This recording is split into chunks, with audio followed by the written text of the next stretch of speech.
You have been searching for God everywhere in temples, in scriptures, and above the clouds, and that very search is your ultimate stupidity. I tell you, there is no God sitting in the sky waiting to save you. You are not a creation, and you are not a distant reflection. You are the divine, temporarily hypnotized by the illusion of your own ego. Step back, drop the seeker, and look into your inner mirror. You will not find a worshipper there. You will find the deity itself. Hello, my beloved friends, my fellow travelers on this infinite journey. It is a joy to be with you again, to sit with you in this quiet space, to look into your eyes, and to share that which cannot really be said, but can only be felt, experienced, and lived.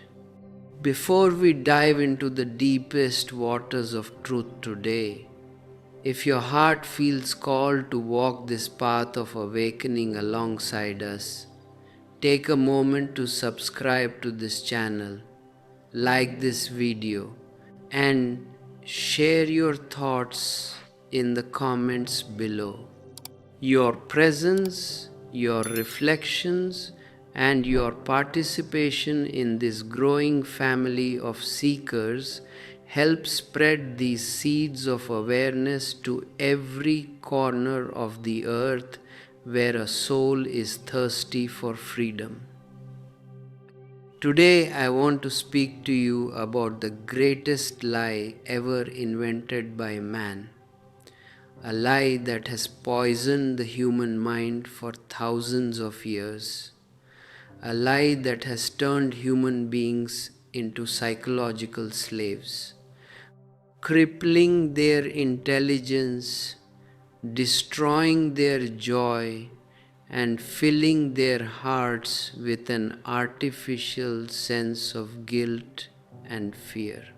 That lie is the concept of an external God, the myth of a puppeteer God sitting somewhere in the sky, pulling your strings, deciding your birth, your death, your joy, your suffering, your sin, and your virtue.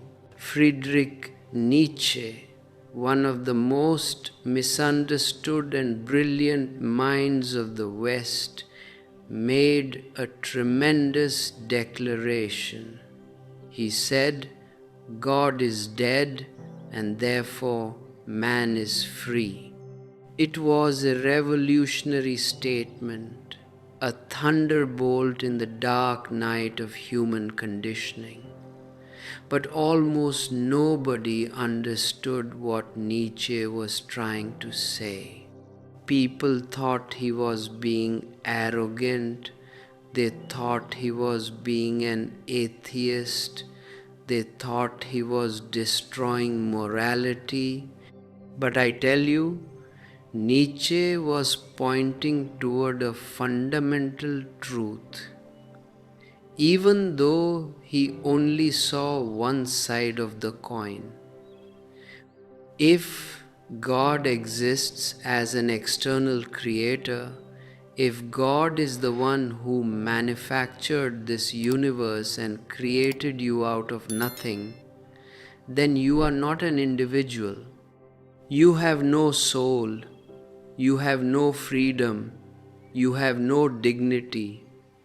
You are merely a wooden puppet in the hands of a cosmic puppeteer. Think about it. Do not pass over this simple logic. If a creator created you, he did not ask your permission before creating you. nor will he ask your permission before destroying you. He pulls the string and you dance. He pulls another string and you cry. He pulls a string and you go to war. He pulls another string and you commit murder or suicide. You are just a mechanical toy, and the strings are all in the hands of an unseen dictator. In such a universe, where is your responsibility? Where is your freedom? How can there be any sin? And how can there be any virtue? A puppet cannot commit a sin, and a puppet cannot earn virtue. A puppet is completely innocent of its actions because the actor, the controller, the puppeteer is someone else. If you commit a murder, it is God who pulled the string. If you become a saint, it is God who pulled the string. Then why should the sinner go to hell? And why should the saint go to heaven? Both were simply obeying the pull of the strings. To punish the puppet for the actions of the puppeteer is the ultimate absurdity, the ultimate injustice. Yet, for millennia, the priests, the theologians, the organizers of religions have been telling you that God created you, that God is watching your every move, that God has written your destiny, and yet, if you do something wrong, you will be thrown into the eternal fires of hell. Can you see the utter insanity of this whole structure? It is a giant psychological trap designed to keep you perpetual children, to keep you perpetually afraid, dependent, and weak. A God who creates man as a puppet is not a loving father. He is an insult to man. He is the ultimate dictator, the ultimate tyrant. And because man has believed in this tyrant in the sky, man has allowed tyrants on earth to rule over him. The king, the emperor, the dictator, the priest, they all derived their authority from that ultimate dictator in the heavens. They told you that the king is the representative of God, that the priest is the messenger of God, and therefore to disobey them is to disobey God Himself. Obedience became the supreme virtue, and rebellion became the ultimate sin. This is how your intelligence was crippled. This is how your natural flowering was stopped. You were taught never to trust yourself, never to look within yourself, never to listen to your own inner voice. You were taught to obey the scriptures, to obey the commandments, to obey the priests, to obey the doctrines. You were turned into a follower, a sheep. And the moment you become a sheep, you need a shepherd. And any man who calls himself a shepherd of human beings is insulting those human beings, because human beings are not cattle. Humans do not need shepherds. Humans need awareness. Humans need freedom. Humans need light. I do not want you to be followers. I am not a Messiah. I am not a prophet. I am not an incarnation of God. I am just an ordinary human being who has opened his eyes while you are still sleeping with your eyes closed. The difference between you and me is not a difference of quality, it is only a difference of awareness. I am awake and you are asleep, but the one who is sleeping can wake up at any moment. The potential is there, the seed is there. My whole effort here is not to give you a belief, not to give you a dogma, not to give you a new cage to live in, but to wake you up, to shake you out of your sleep, so that you can see your own light, your own beauty, your own divinity. If you are enjoying this discourse, if this resonance of truth speaks to your heart, consider taking a step deeper with us.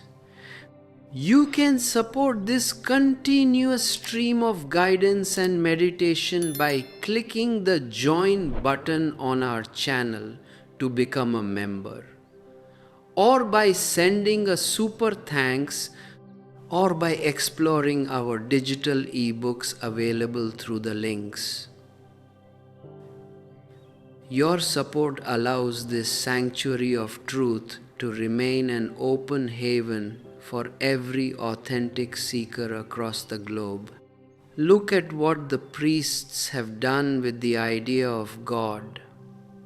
They have used God as an instrument of fear and greed.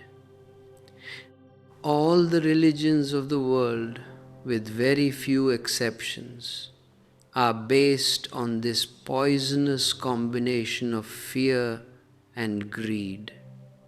They make you afraid of hell, and they make you greedy for heaven.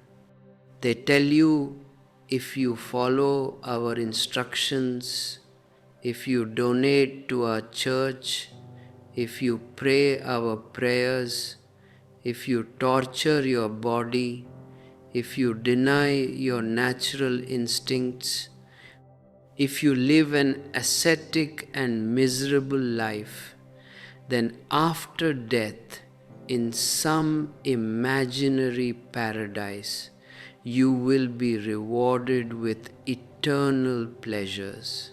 What kind of pleasures do these holy books promise you in heaven?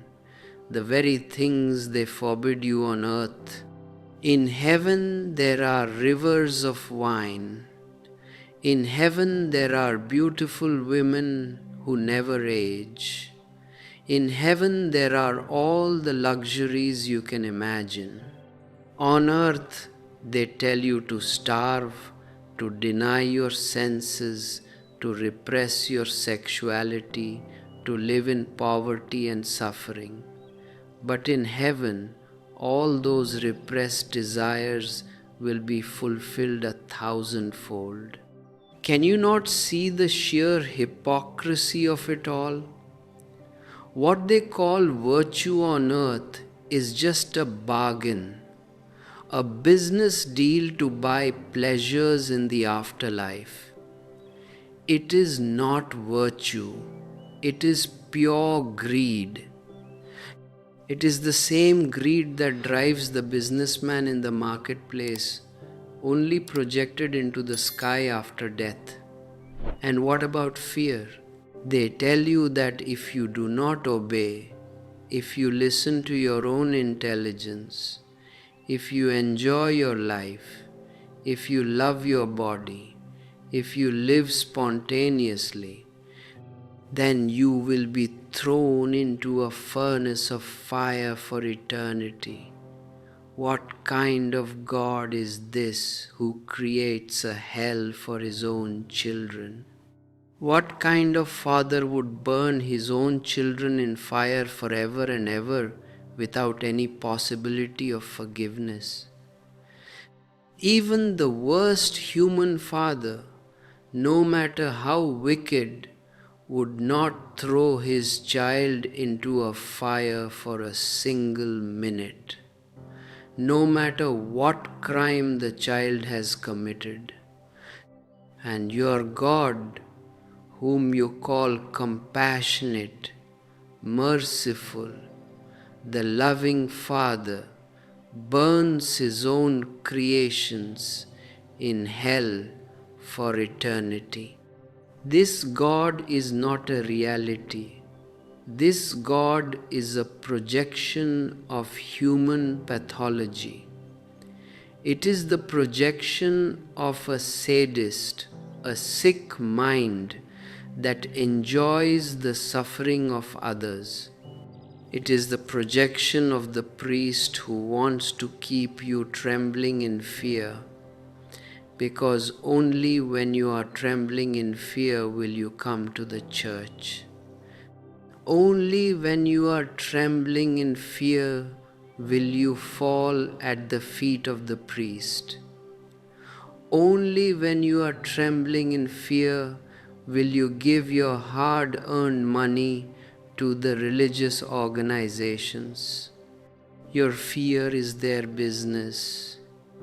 Your ignorance is their power. Your guilt is their bread and butter. That is why I say that religion, as it has existed up to now, is the greatest opium of the people. It has kept humanity drugged. It has kept humanity unconscious.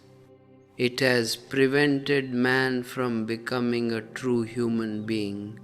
It has forced man to live a life of hypocrisy. You say one thing, you do another.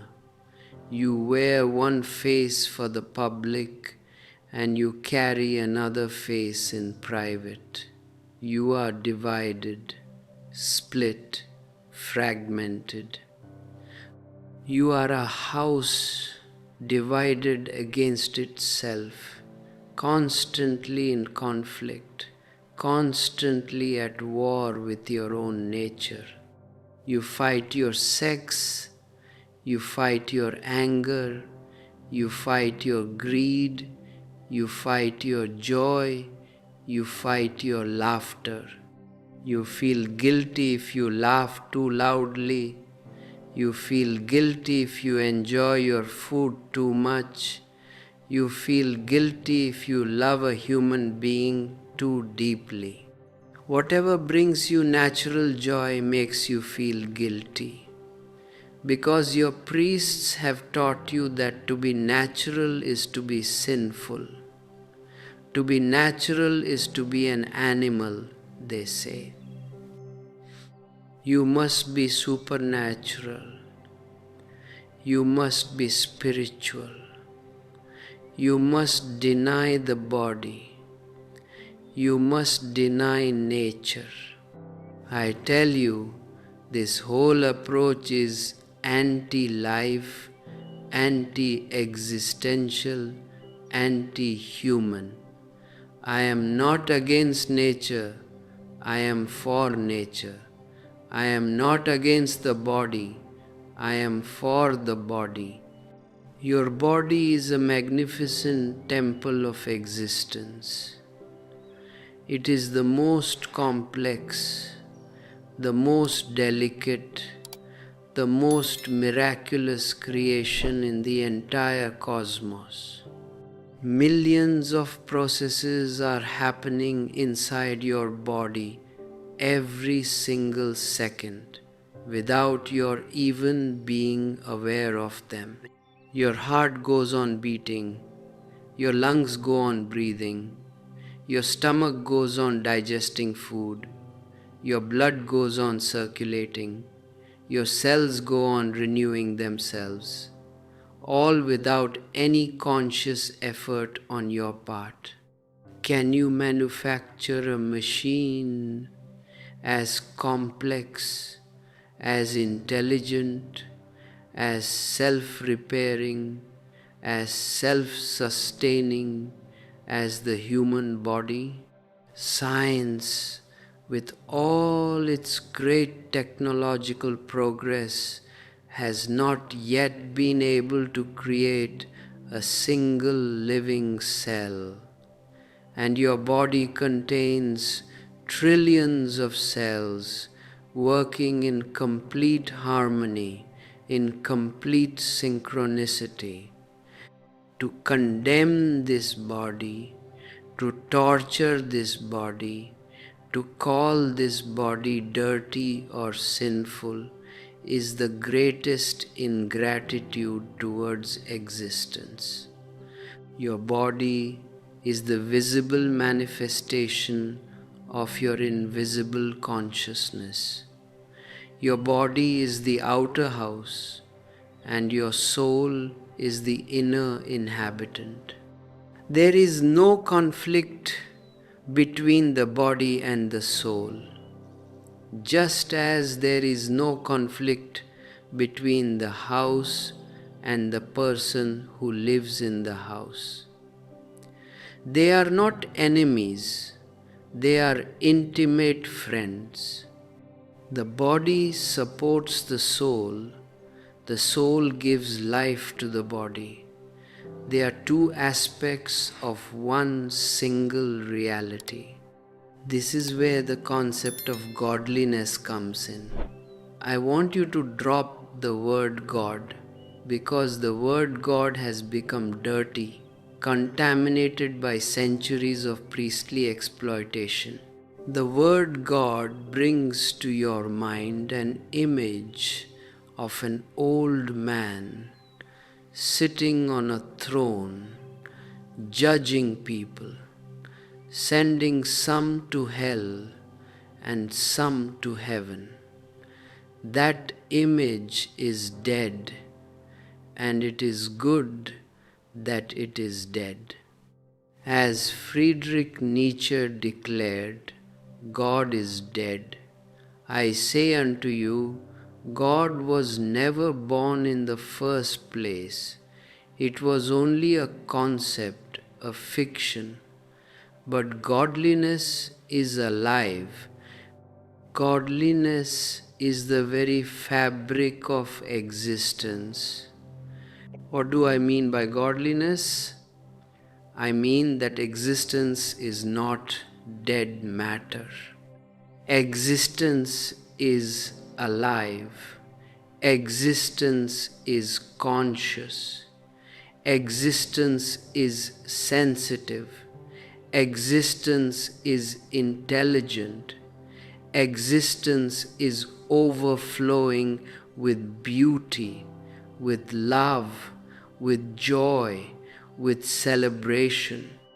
This quality of aliveness, this quality of consciousness, this quality of celebration that permeates every leaf, every blade of grass, every star, every ocean, every human heart. This quality is godliness. God is a noun, godliness is a verb. God is a static, dead concept. Godliness is a dynamic, living stream. God is a person. Godliness is a presence.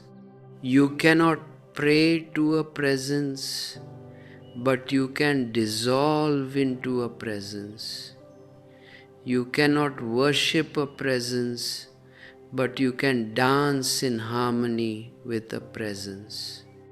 You cannot make a statue of a presence, but you can become a vehicle, a flute for that presence to sing its song through you.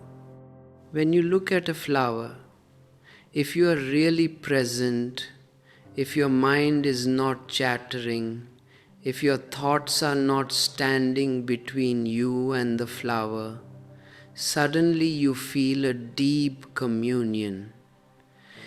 You are no longer separate from the flower.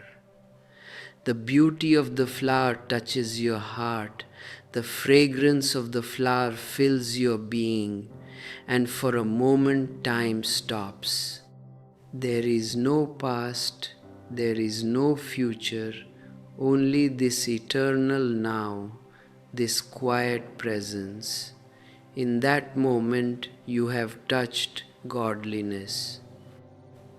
When you look at a sunrise, or at the night sky filled with millions of stars, or when you listen to the sound of running water in a mountain stream, or when you hold the hand of someone you love in deep silence, without any words, without any demands, without any desire to possess, in those rare moments when the ego is absent, when the mind is quiet, when you are simply here now, you experience godliness. Godliness does not require any belief. You do not need to believe in the sunrise to see it. You only need eyes. You do not need to believe in music to hear it. You only need open ears. You do not need to believe in love to feel it. You only need an open, vulnerable heart. And you do not need to believe in godliness to experience it. You only need meditation, a silent, watchful, aware consciousness. Meditation is the key that opens the door to godliness. Religion has given you prayer, and prayer has failed, because prayer is addressed to an external God who does not exist. Religion has given you dogma, and dogma has failed because dogma is an intellectual formula that cannot satisfy the hunger of the soul. Religion has given you morality, and morality has failed because an imposed morality only makes you a hypocrite, a split personality. I give you meditation. Meditation is not a religion, it is a science, the science of the inner, the science of subjectivity. Just as physics is the science of the outer world, the world of matter, meditation is the science of the inner world, the world of consciousness. In physics, you experiment with instruments on external objects. In meditation, you experiment with your own awareness on your inner thoughts, emotions, and sensations. In meditation, there is no need for any belief. You do not have to believe in Buddha. You do not have to believe in Jesus. You do not have to believe in me. In fact, if you believe in me, you have missed the point. I do not want your belief. I want your exploration. I do not want you to become my follower. I want you to become yourself. I want you to be an inquirer, an investigator, a scientist of the inner realm. Try to understand what happens when you sit silently in meditation. You close your eyes, you relax your body, and you simply watch. What do you watch? You watch your thoughts as they pass across the screen of your mind. You do not judge them. You do not say this thought is good and that thought is bad. The moment you judge, you have taken a side, you have become identified, you have lost your neutrality. You simply watch like a mirror or like a spectator standing by the side of a road, watching the traffic pass by. A thought of anger comes, you watch it. A thought of desire comes, you watch it. A memory of the past comes, you watch it. A dream of the future rises, you watch it. You remain detached, cool, aloof, unconcerned. You are neither for nor against. You are simply a witness, a sakshin. And as your witnessing becomes steady, as your watchfulness becomes continuous, a great miracle happens. A miracle that no external God could ever perform. The thoughts begin to slow down. The traffic on the road begins to thin out. The clouds on the sky of your mind begin to disperse. Gaps appear between thoughts, a moment of pure silence where no thought is present. Then another thought comes, then another gap of silence. And as you persist in watching, without any hurry, without any impatience, without any expectation, these gaps of silence become wider and wider. The silence grows deeper and deeper. And one day, a moment comes when the whole stream of thoughts stops completely. The mind becomes totally silent, completely empty. In that emptiness, in that thoughtless silence, you experience your true being. For the first time, you realize who you are. You are not the body because you can watch the body. You are not the mind because you can watch the mind. You are the watcher, the observer, the consciousness itself. You are the luminous light that illuminates the body and the mind.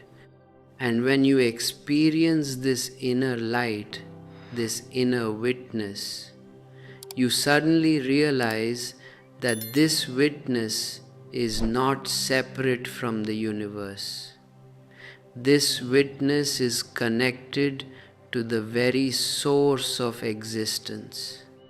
This witness is an ocean of consciousness, and your small ego was just a bubble on the surface.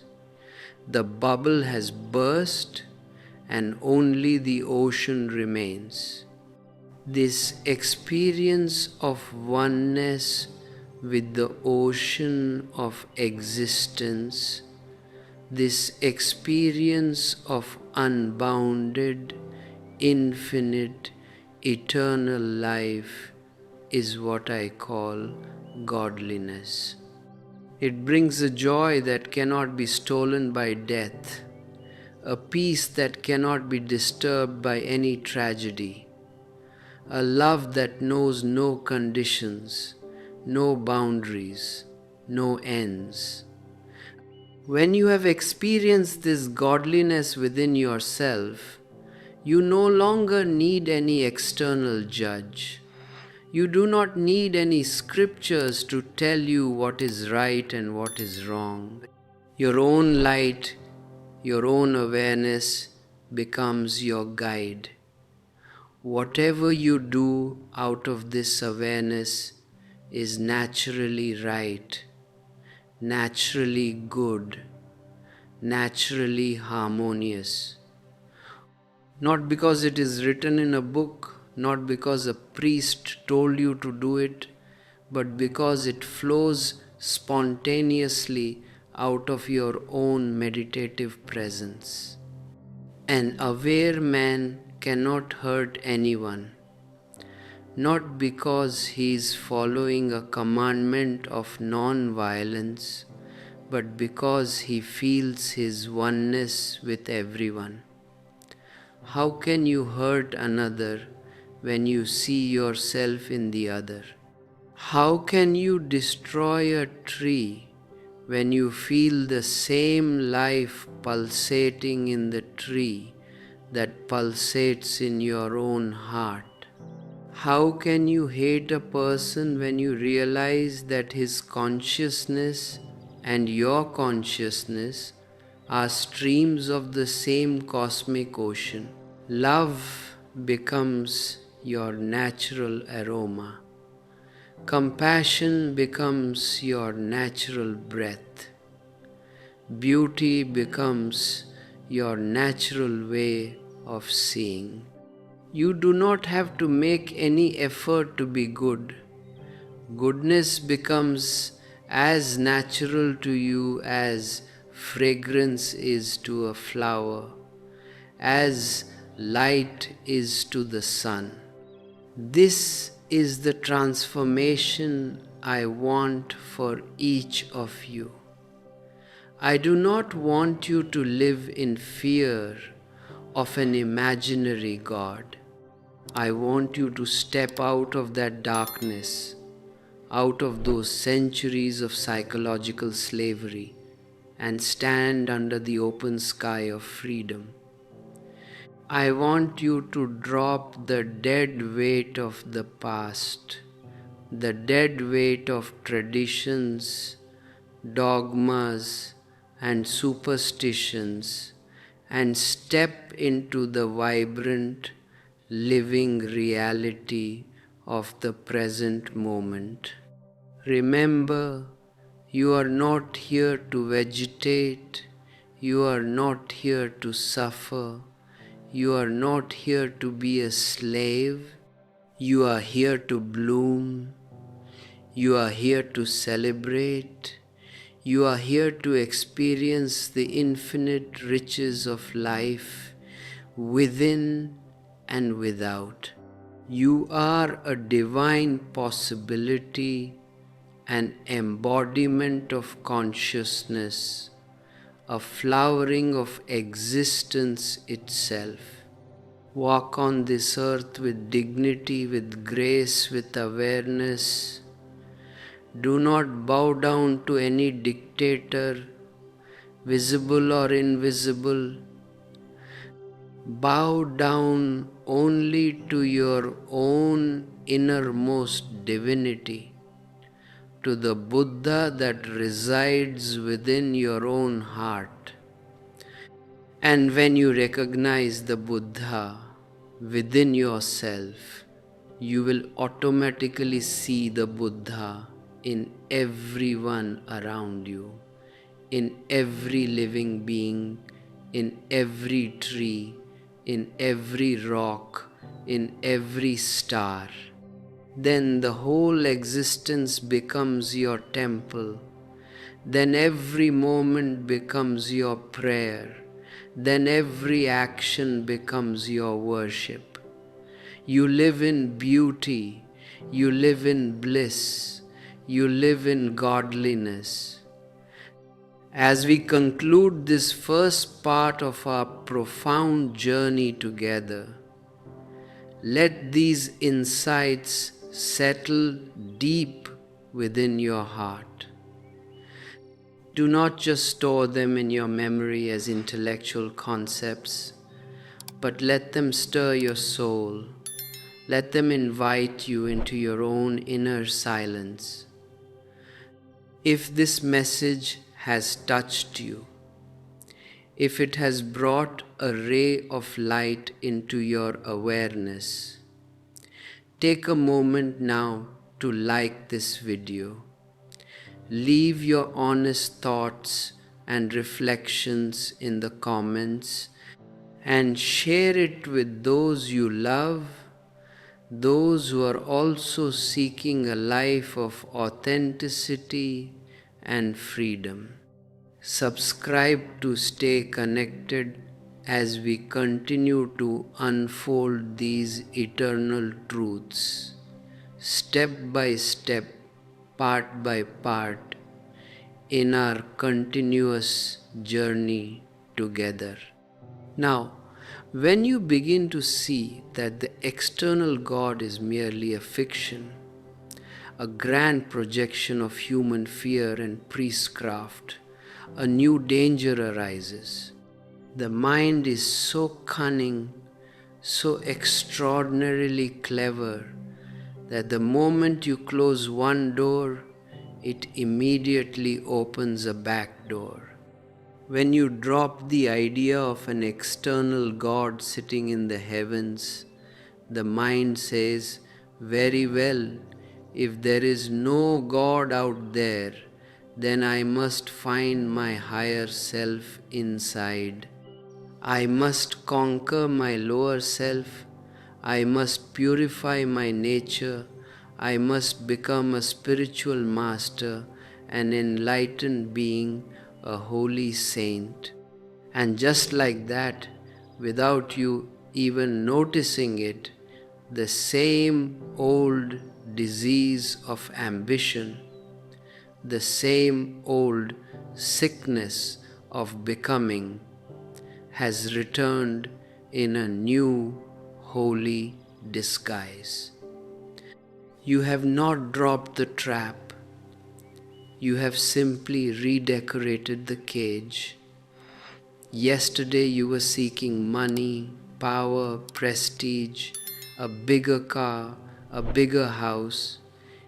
Today you are seeking Kundalini awakening, the opening of the third eye, astral travel, moksha, nirvana, enlightenment.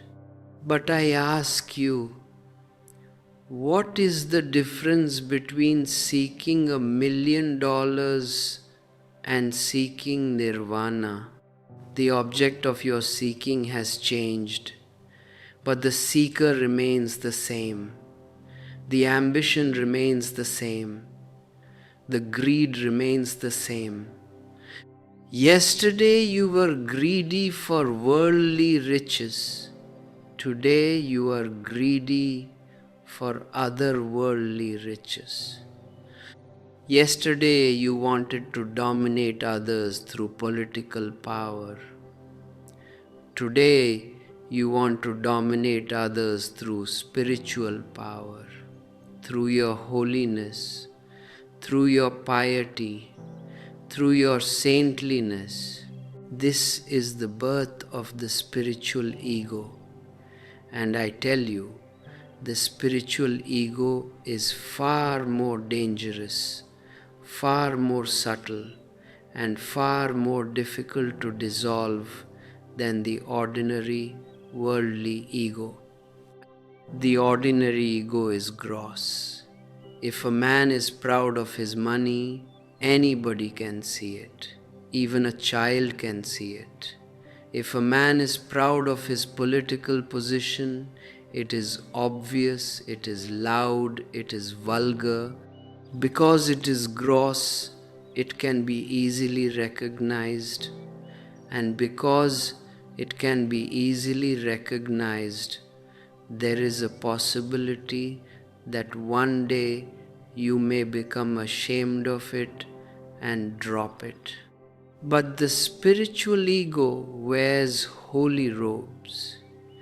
It speaks in the language of the scriptures. It quotes the Vedas, the Upanishads, the Bible, the Quran. It fasts. It performs austerities. It sits in meditation for hours together. It stands on its head. It controls its breath. It lives a life of poverty and simplicity. And behind all this holy drama, The ego sits quietly, smiling, saying, "Look at me, how holy I am. Look at me, how egoless I am.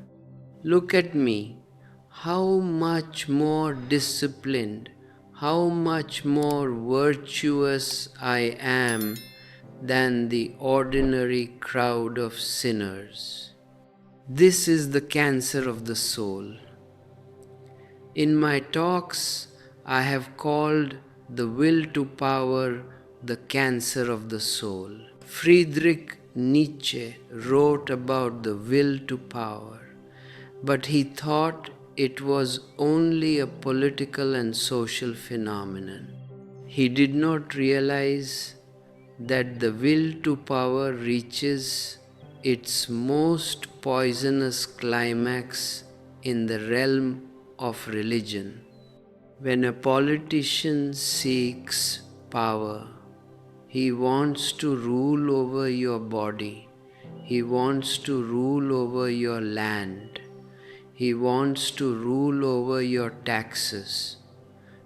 But when a spiritual guru, a religious leader, a saint seeks power, he wants to rule over your very soul. He wants to control your thoughts. He wants to control your conscience. He wants to dictate how you should sleep, how you should eat, how you should love, how you should breathe. He wants absolute domination over your very being. And why does man seek power? Why is there this mad, insatiable urge called the will to power? It is because deep down man feels empty, helpless, powerless, inferior. Every human being is born into this world as a helpless infant. You could not walk, you could not talk, you could not feed yourself, you could not protect yourself. You were totally dependent on others. In that helplessness, a deep sense of inferiority took root in your unconscious mind. And to overcome that feeling of inferiority, the mind creates a compensation. The compensation is the desire to be superior, the desire to be powerful, the desire to be somebody special. If you have money, you feel you are no longer inferior. If you have political power, you feel you are no longer inferior. If you have spiritual attainments, if you can perform miracles, if you can display great knowledge, if you can show the world how austere and pious you are, you feel you have proven your worth. Look at the deception of the mind. The mind cannot exist without a future. Mind is the future. Mind cannot exist in the present, because in the present there is no space for the mind to move.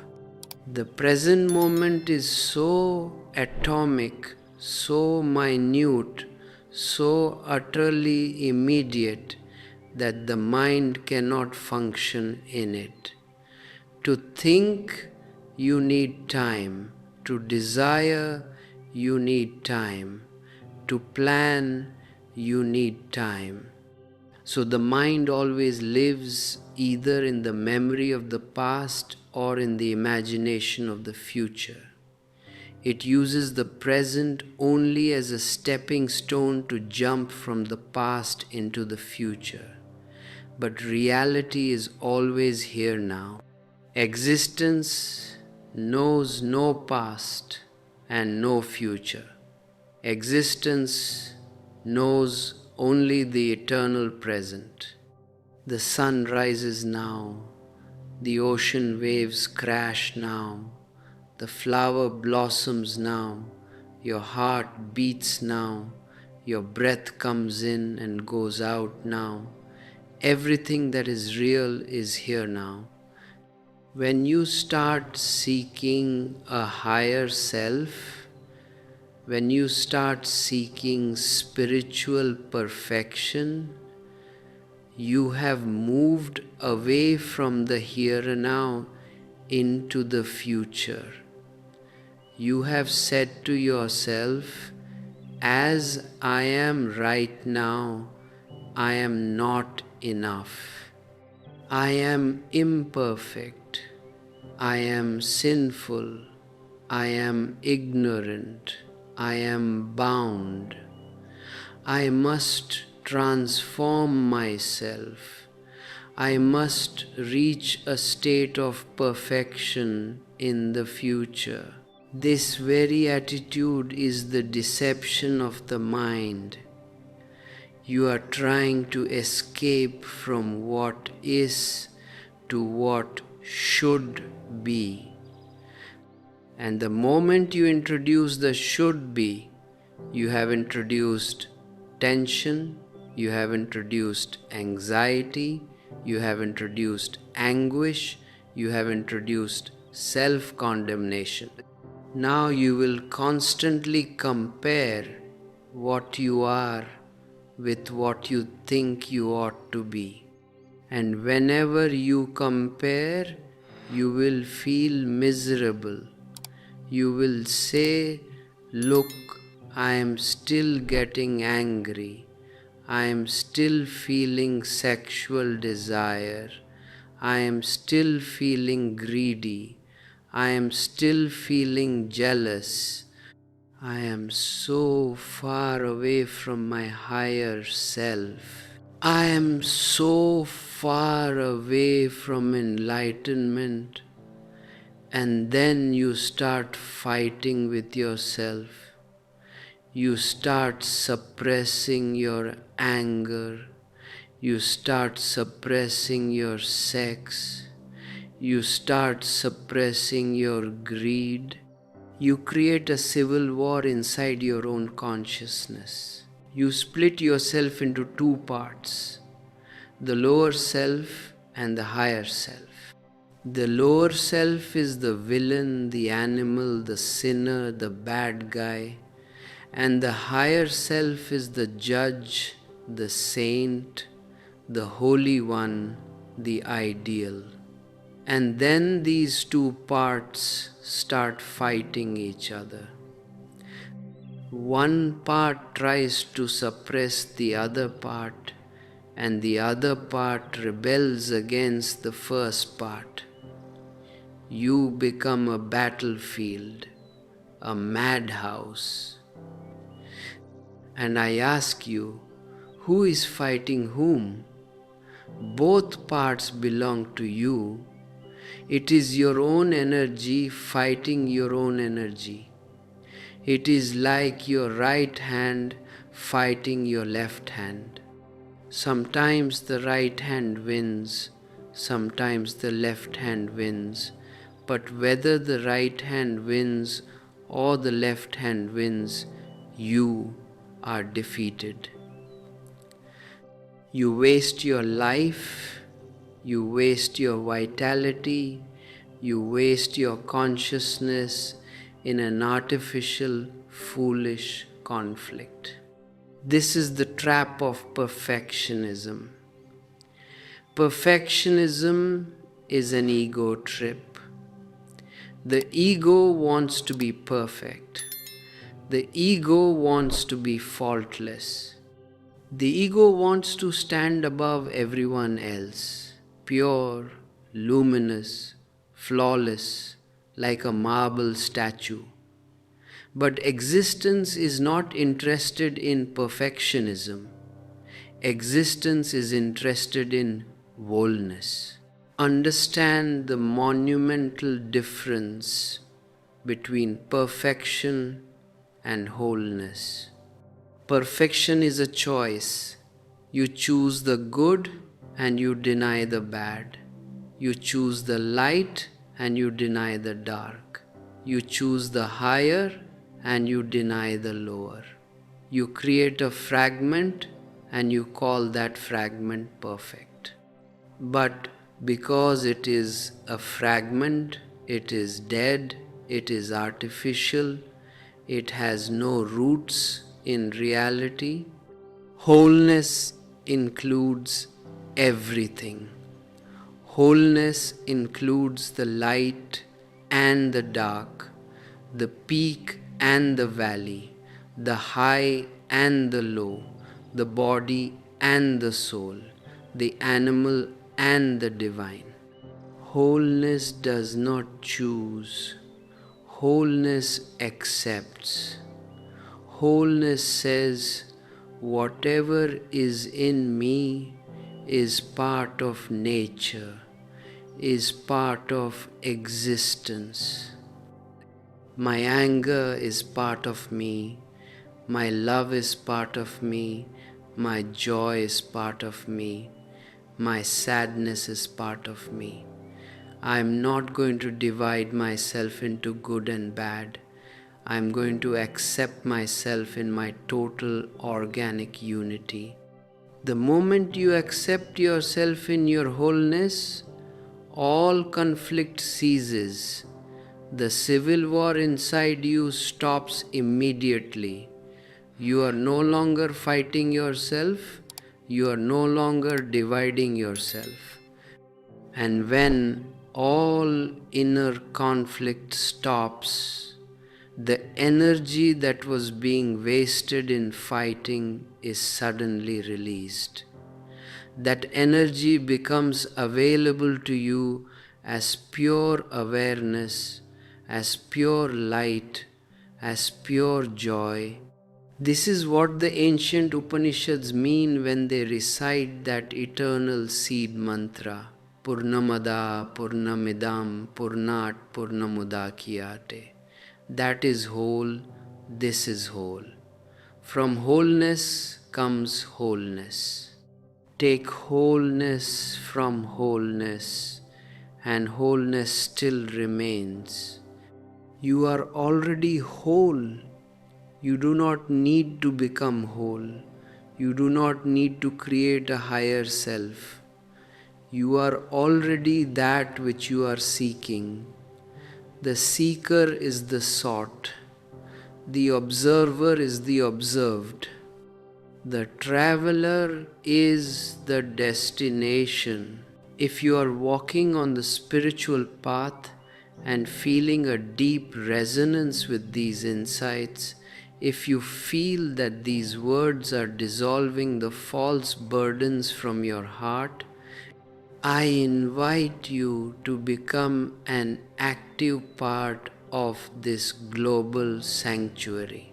Take a moment to hit the join button under this video to become a channel member, or share your love through a super thanks, or explore our collection of ebooks linked in the description below.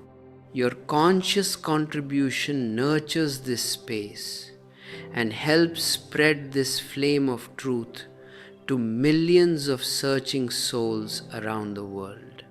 Think about this deeply. If you are already that, if your innermost being is already divine, then why are you running? Why are you searching? Why are you making so much fuss about spiritual discipline, about technique, about attainment? Your running is the only reason why you are missing it. You are running so fast after the future that you cannot see what is standing right inside you in the present. You are looking at the horizon, searching for God, searching for the higher self, And because your eyes are fixed on the distant horizon, you are stepping on the very treasure that is buried under your feet. Stop running. Stop seeking. Stop becoming. Just sit down, relax, and look within. The mind will say, "But if I stop running, how will I reach? If I stop seeking, how will I find?" The mind speaks the language of ordinary worldliness. In the ordinary world, if you want to reach somewhere, you have to walk, you have to run, you have to make an effort. If you want to build a house, you have to work. If you want to earn money, you have to strive. In the outer world, action is required. But in the inner world, the law is completely reversed. In the inner world, the more you make an effort, the farther away you go. The more you run, the more you miss. The more you seek, the more you lose. In the inner world, non-seeking is the way to find. Effortlessness is the key. This is what the great Zen masters mean when they say, "Sitting silently, doing nothing, the spring comes, and the grass grows by itself." Doing nothing. Can you understand the beauty, the immense depth of doing nothing? It does not mean becoming lazy. It does not mean becoming lethargic. It does not mean lying down like a dead log. It means an inner stillness, an inner quietude, a state where there is no desire, no ambition, no goal, no motivation.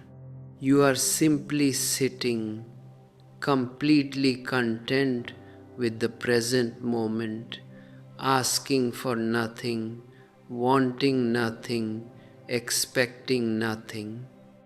In that quietude, when there is no movement of desire, when there is no wave of thought, when there is no future in your mind, suddenly the veil lifts, the curtain falls away, and you see that you have always been the Buddha, you have always been the divine, you have always been the ultimate reality.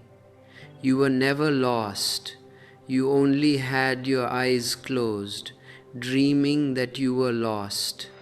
It is like a man who falls asleep and dreams that he is a beggar.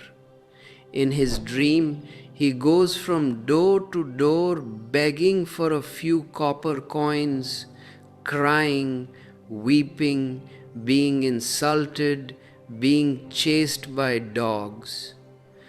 He suffers immensely in his dream. He cries out, "O God, help me. Save me from this poverty. Save me from this suffering." And then suddenly somebody shakes him and wakes him up.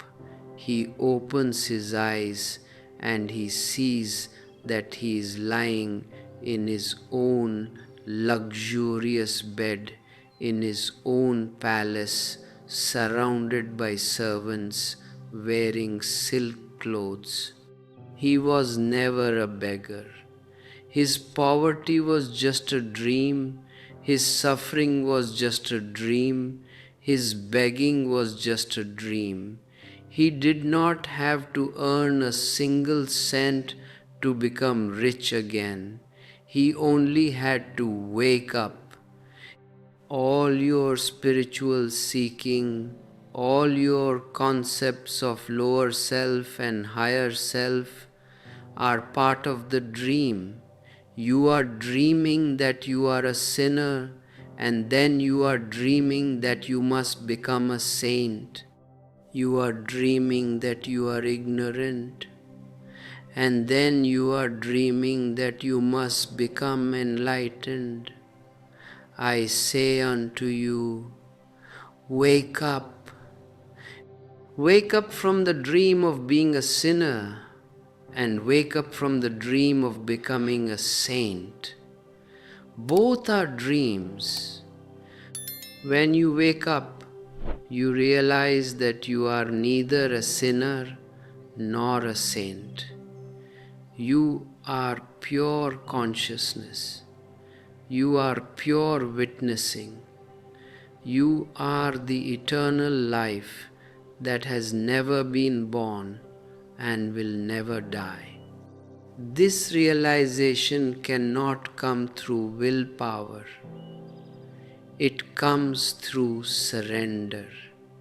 And again, let us understand what surrender is, because words have been so distorted by the theologians that whenever you hear the word surrender, you think of defeat. You think of losing your independence. You think of bowing down to a conqueror. You think of becoming a slave. In the dictionary, surrender means defeat. But in the dictionary of the spirit, surrender has a totally different meaning. Surrender does not mean bowing down to an external master or to an external god or to a doctrine. Surrender simply means the surrender of the ego, the surrender of the illusion that I am separate from existence, the surrender of the foolish idea that I have to fight my way through life, that I have to conquer nature, that I have to prove my worth. Surrender means dropping the fight. Surrender means relaxing into existence.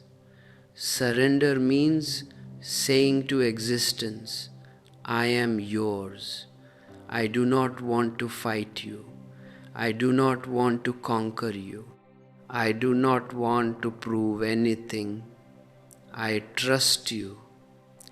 Take me wherever you want to take me. Let your will be done, not mine. This surrender is not of the head, it is of the heart. The head cannot surrender. The head can only argue. The head can only doubt. The head can only analyze. The head can only fight. The head is an instrument of conflict, of division, of analysis. The heart is the instrument of union, of synthesis, of love, of trust. When you surrender from the heart, you are not losing anything except your misery, except your tension, except your illusion of separateness. You drop the small drop of your ego, and immediately you become the ocean. Is that a loss or a gain? You drop your small, fragile, vulnerable, fearful identity, and you gain the entire cosmos as your own being. People come to me and ask, Osho, how can we surrender? How can we drop our ego? The very question, how, shows that you have not understood. When you ask how, you are asking for a method, a technique, a formula, a recipe. You are asking, What action should I perform to surrender? What effort should I make to drop the ego? Can you see the absurdity? The ego is the one who is asking. The ego is saying, give me a technique so that I can drop myself. If the ego performs a technique to drop itself, the ego will survive through the technique. The ego will say, look, I have performed the technique. I have made the effort. I have surrendered. And now you have a new ego, the spiritual ego, the most dangerous ego of all. You cannot drop the ego through effort.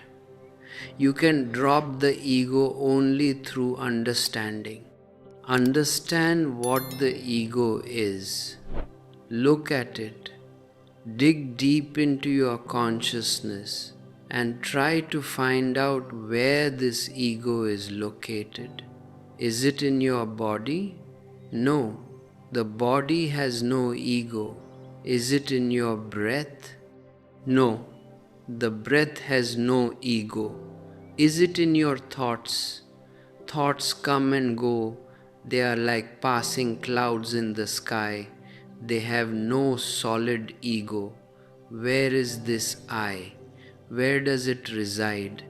If you go within through deep meditation, searching for the ego, looking into every nook and corner of your consciousness, you will stumble upon a magnificent discovery.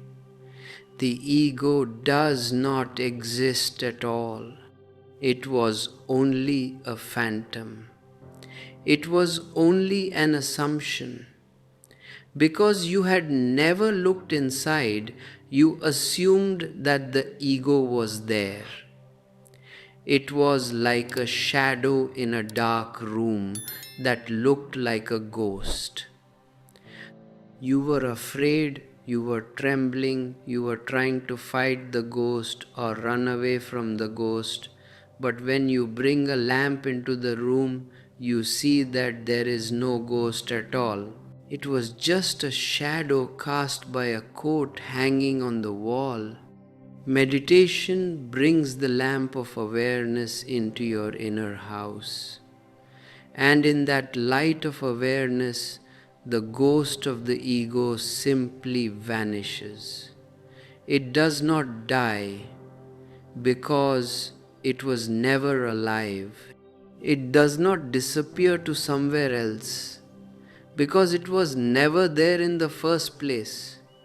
It simply ceases to be an illusion for you.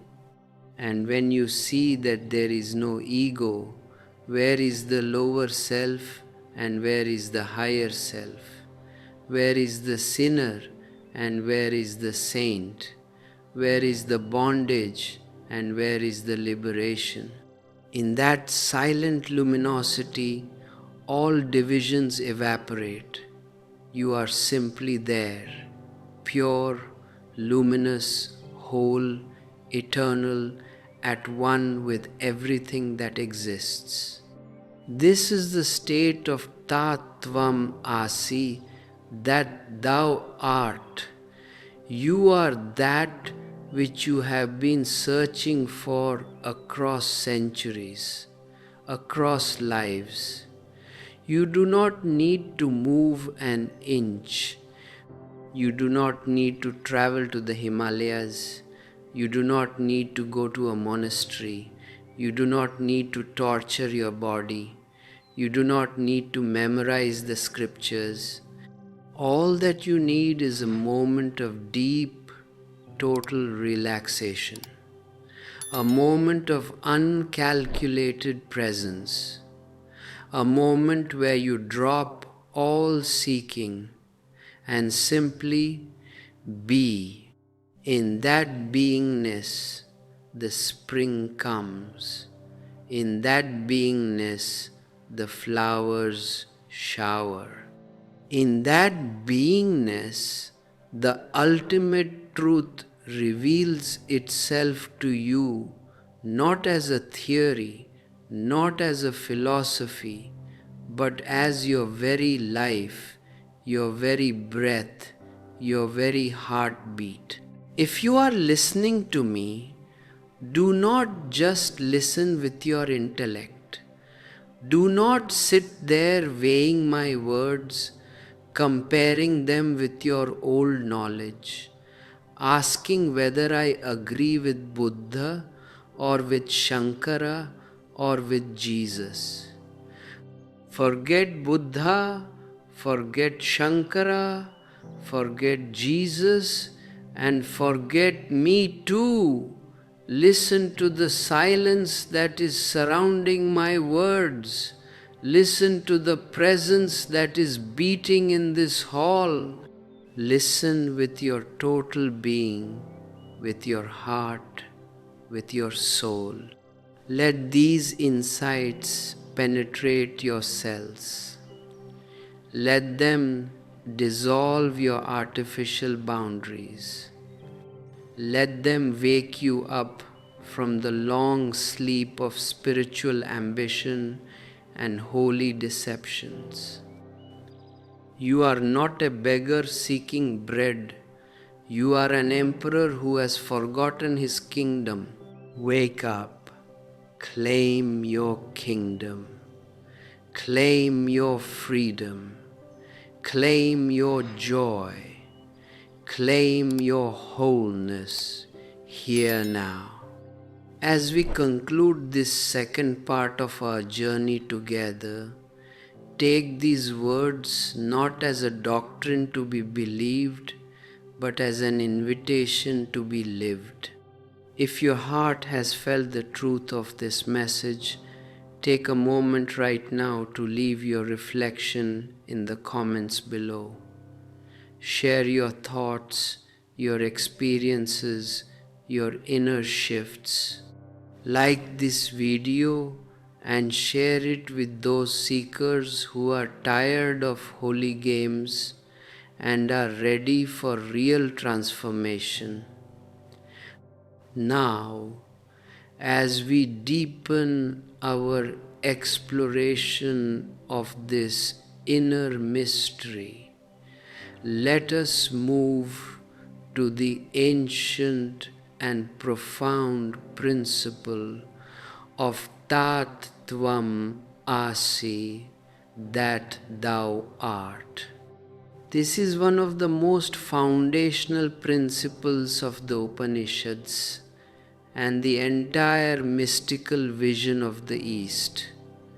It does not ask you to believe in a dogma. It reveals to you the very nature of reality. To understand Tattvamasi, to understand that you are that, we must first understand the metaphor of the wheel and the axle. Look at a chariot wheel as it moves along a road.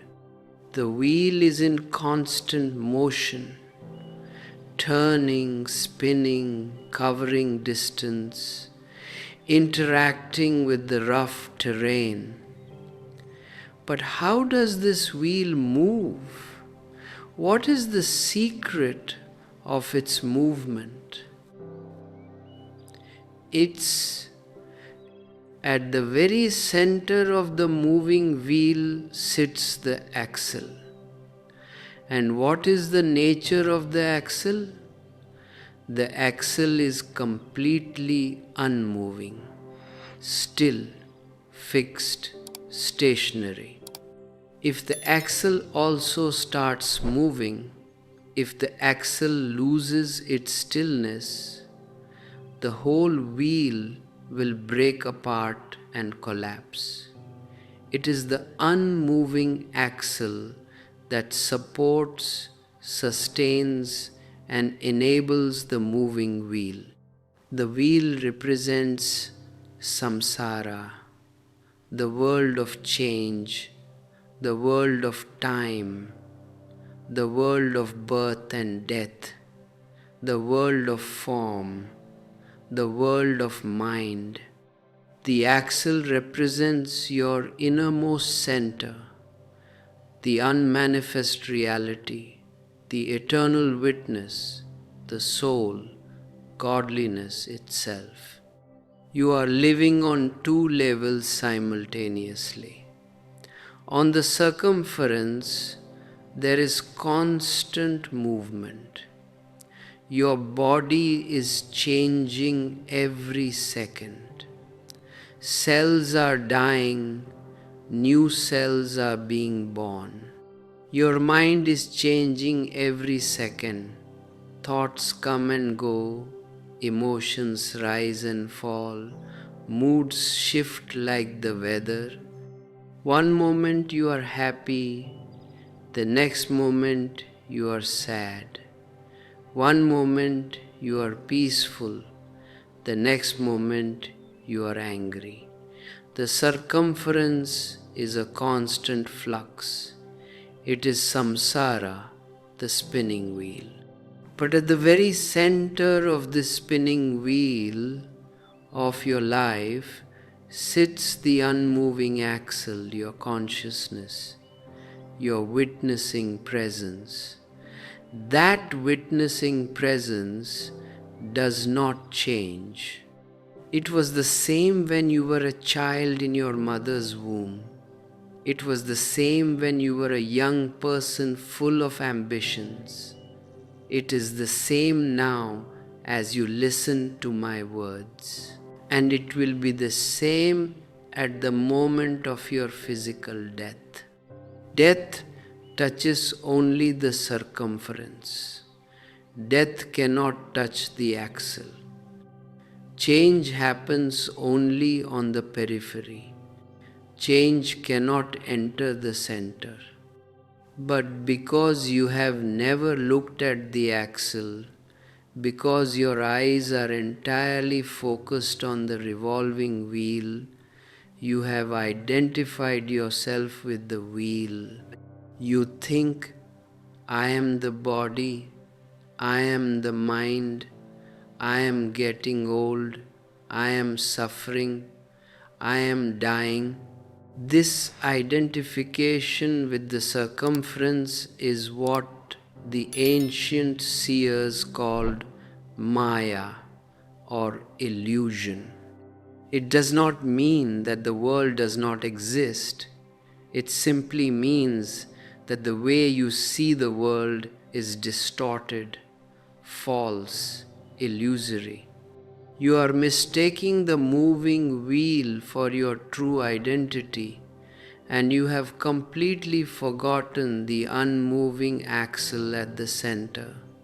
Think of the relationship between the ocean and the wave. The wave rises high in the wind, dances in the sunlight, crashes against the shore, and disappears. If a wave thinks of itself as an isolated, separate entity, it will be terrified of death.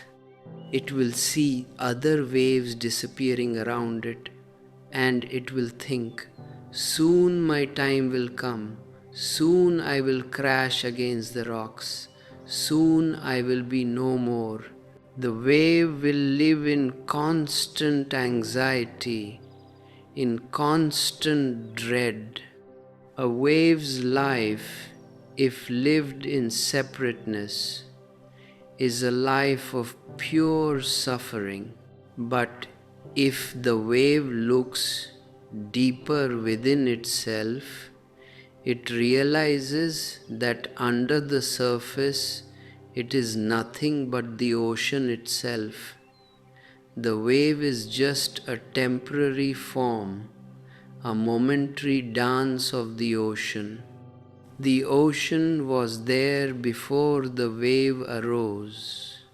The ocean is there while the wave is dancing, and the ocean will be there after the wave subsides back into its depths. When the wave realizes, I am the ocean, all fear of death vanishes instantly. How can the ocean die? How can the ocean disappear? The wave realizes that its birth was just a manifestation of the ocean, and its death is just a relaxation back into the ocean. You are not a drop separate from the ocean. You are the ocean itself in the form of a drop. You are not a passive, helpless creation of a distant God. You are a living, breathing extension of existence itself. You are the universe recognizing itself, experiencing itself, conscious of itself. If this vision of oneness, if this ancient wisdom resonates with your deepest being, take a moment to nourish this flame. Subscribe to our channel, like this video, and share your heart's reflections in the comments below.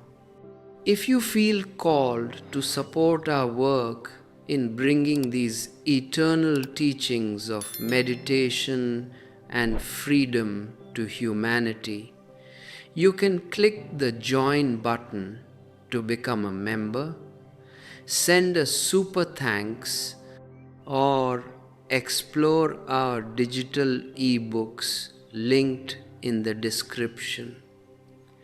Your loving support keeps this sanctuary alive for seekers around the world. Look at the beauty of the Upanishadic philosophy. Purnamada Purnamidam Purnat Purnamudachyate. This is not a logical proposition, it is a mystic revelation. That is whole, this is whole. From wholeness comes wholeness. Take wholeness from wholeness, and wholeness still remains. In ordinary mathematics, if you take something away from a whole, the whole is reduced. If you have $10 and you give away $5, you are left with $5. That is the mathematics of dead matter, the mathematics of the finite. But the mathematics of consciousness, the meta-mathematics of the spirit, is totally different. You cannot subtract anything from consciousness, and you cannot add anything to consciousness, because consciousness is infinite. If you take an infinite amount away from the infinite still remains infinite. If you add an infinite amount to the infinite, it does not become bigger. It remains infinite. The whole universe comes out of the unmanifest godliness, yet godliness is not diminished by even a single drop. The entire cosmos can dissolve back into the unmanifest, yet godliness does not become larger. This means that you are not a small part of existence. You carry the whole within you. In every single atom of your being, the entire cosmic energy is present in its totality. You are not a beggar asking for crumbs from the table of existence. You are the master of the house. You are the royal heir. You are that. When the Upanishadic seer declared to his disciple, Tattvamasi, that thou art Svetaketu, he was not trying to teach him a theological theory, Svetaketu was a brilliant young man, educated in all the Vedas, master of all the scriptures. He had returned home from the university full of arrogance, thinking that he knew everything. His father, Uddalaka, an enlightened sage, looked at his son walking with such pride, carrying such heavy books in his head, and he asked, Svetaketu, you have returned from the university, you have mastered the scriptures. But have you known that by knowing which everything else becomes known? Have you known your own self? Svetaketu was shocked. He said, My teachers never spoke of such a thing. What is that by knowing which everything becomes known? Uddalaka smiled and said, Bring a fruit from that banyan tree. Svetaketu brought the fruit. Uddalaka said, Break it open. What do you see inside? Svetaketu said, I see thousands of tiny seeds. Uddalaka said, Break one tiny seed open. What do you see inside it? Svetaketu looked closely at the broken seed and said, I see nothing inside it, my father. And Uddalaka said, From that nothingness which you cannot see with your physical eyes arises this grand, magnificent, huge banyan tree with its thick trunk, its thousands of branches, its lush green leaves, its shade for hundreds of travelers. Out of that unmanifest nothingness comes this entire manifest reality. That subtle essence, that unmanifest nothingness, is the soul of all that exists. That is the truth. That is the self. And Tattvam Asi, Svetaketu, that thou art. In that single moment, Svetaketu's pride collapsed. His bookish knowledge vanished like smoke in the wind. He realized that he knew about books, he knew about words, he knew about theories, but he did not know himself. He fell at the feet of his father and became a disciple, seeking the direct experience of that. This is the difference between knowledgeability and wisdom. Knowledgeability accumulates information about things, while wisdom experiences the thing itself directly. You can read all the books written on swimming, you can memorize the techniques, you can become an expert on the history of swimming, but if you do not jump into the water, you do not know swimming. And if someone pushes you into deep water, all your books will not save you from drowning. Religion, as it has existed in the world, is mostly bookish information.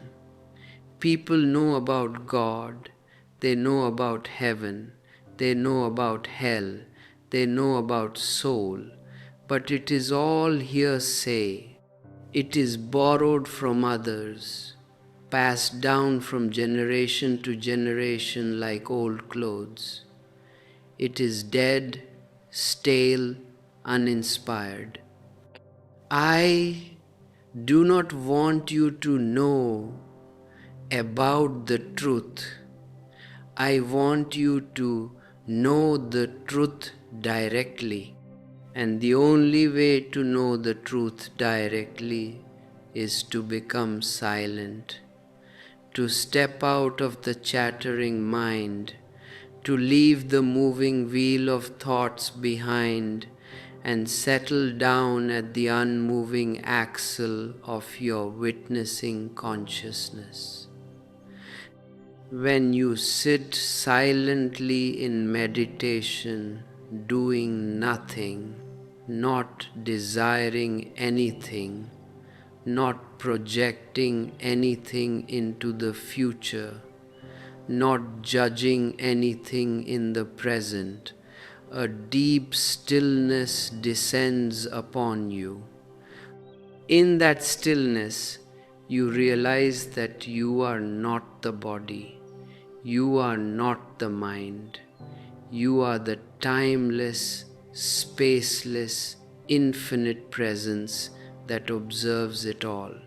In that moment of realization, you do not say, I have discovered a theory. You exclaim in sheer wonder, Aham Brahmasmi, I am the Absolute, I am the cosmos, I am that. This realization does not make you arrogant, it makes you utterly humble. It does not separate you from others, it unites you with every living being. You see the same divinity in the saint and in the sinner, in the rich and in the poor, in the human and in the animal, in the flower and in the rock. You see that the entire existence is a single, interconnected, luminous web of life. There is no hierarchy in existence. A blade of grass is as essential to the harmony of the universe as the greatest star. The smallest insect carries the same divine life force as the most enlightened sage. The universe does not discriminate. It gives its light, its air, its water, its love equally to all. It is only the ego that creates divisions, that builds walls, that compares, that judges, that claims superiority. When the ego dissolves in meditation, all walls collapse. You are no longer an island, you are the vast continent of existence. To live with this realization, to live with this understanding moment to moment, is to live the life of a true sannyasin. A sannyasin is not someone who escapes from the world, who runs away to the forest, who renounces his family or his work. That is an old, life-negative, escapist concept of sannyas. My concept of sannyas is life-affirmative. I want you to live in the world, to work, to love, to dance, to create, to enjoy every gift that existence has provided, but to remain centered at the unmoving axle within. Live in the marketplace, but do not let the marketplace live in you. Walk through the river of life, but do not let the water touch your inner being. Be like a lotus leaf in the water, living in the water, nurtured by the water, yet completely dry, untouched by the water. This is the synthesis of action and meditation, of the outer and the inner, of samsara and nirvana. This is the integration that humanity needs today. The East tried to live only in meditation, denying the outer world, condemning action, calling the world an illusion. The result was centuries of poverty, starvation, disease, and political slavery.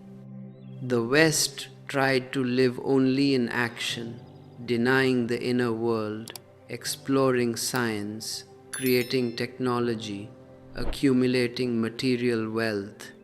The result is psychological anxiety, spiritual emptiness, nuclear weapons, and the threat of global destruction. Both approaches have proved to be one-sided, lopsided, incomplete. The East failed because it neglected the wheel. The West is failing because it has forgotten the axle. I bring to you a new vision, a vision that unifies the wheel and the axle, the outer and the inner, science and religion, action and meditation. I call this new human being Zorba the Buddha. Zorba represents the outer richness, the love of life, the enjoyment of food, the passion for music, the joy of dancing, the appreciation of beauty, the mastery of material reality. Buddha represents the inner richness, the silence of meditation, the depth of awareness, the peace of non-desire, the luminosity of the witness, the freedom of enlightenment. Zorba alone is incomplete, shallow, living only on the surface. Buddha alone is incomplete, ethereal, ungrounded, detached from the beauty of the earth. But when Zorba and Buddha merge into a single human being, when the outer richness meets the inner richness, the whole human being is born. Zorba the Buddha is the answer to the crisis of humanity today. He does not deny the earth to gain heaven, nor does he deny the soul to gain the world. He enjoys the earth because it is the body of the divine, and he enjoys the soul because it is the heart of the divine. He is a materialist on the outside and a spiritualist on the inside. He is a spiritual materialist. Do not be afraid of living fully. Do not be afraid of loving deeply. Do not be afraid of creating passionately. But in the midst of all your living, loving, and creating, remember the unmoving axle at your center. Remember the witness. Remember that you are that. Let this understanding transform your daily life. When you walk, walk with awareness, knowing that the body is moving, but the witness within is still. When you eat, eat with awareness, tasting the food fully, enjoying it, yet knowing that you are the observer of the process. When you love, love with your total heart. giving yourself completely, yet remaining centered in your freedom. When you work, work creatively, passionately, putting your whole energy into it, but do not attach your ego to the results. Success or failure, wealth or poverty, praise or blame, let them come and go like seasons. You remain unmoved at the center, anchored in your eternal nature. When you live like this, every moment becomes a celebration. You do not need to wait for a paradise after death. Paradise is created right here, right now, wherever you are. Your presence becomes a blessing to the world, a fountain of peace and joy for everyone who comes near you. You become a living witness to Tattvam Asi, that thou art. You become a light unto yourself and a beacon of hope for a humanity that is stumbling in the dark night of ignorance and division. Now, if this eternal truth, Tat Tvam Asi, that thou art is already your innermost reality, why do you not experience it right now? What is standing between you and your divine inheritance? It is nothing outside of you. It is the dirty mirror of your mind. Your mind is like a mirror, but a mirror that has gathered layers upon layers of dust for centuries. A clean mirror simply reflects reality as it is. It has no preference, it has no judgment, it has no prejudice. If a rose comes before it, it reflects the rose. If a thorn comes before it, it reflects the thorn. If nobody is there, it remains empty, pure, shining in its own nature. But the mirror of your mind is no longer clean.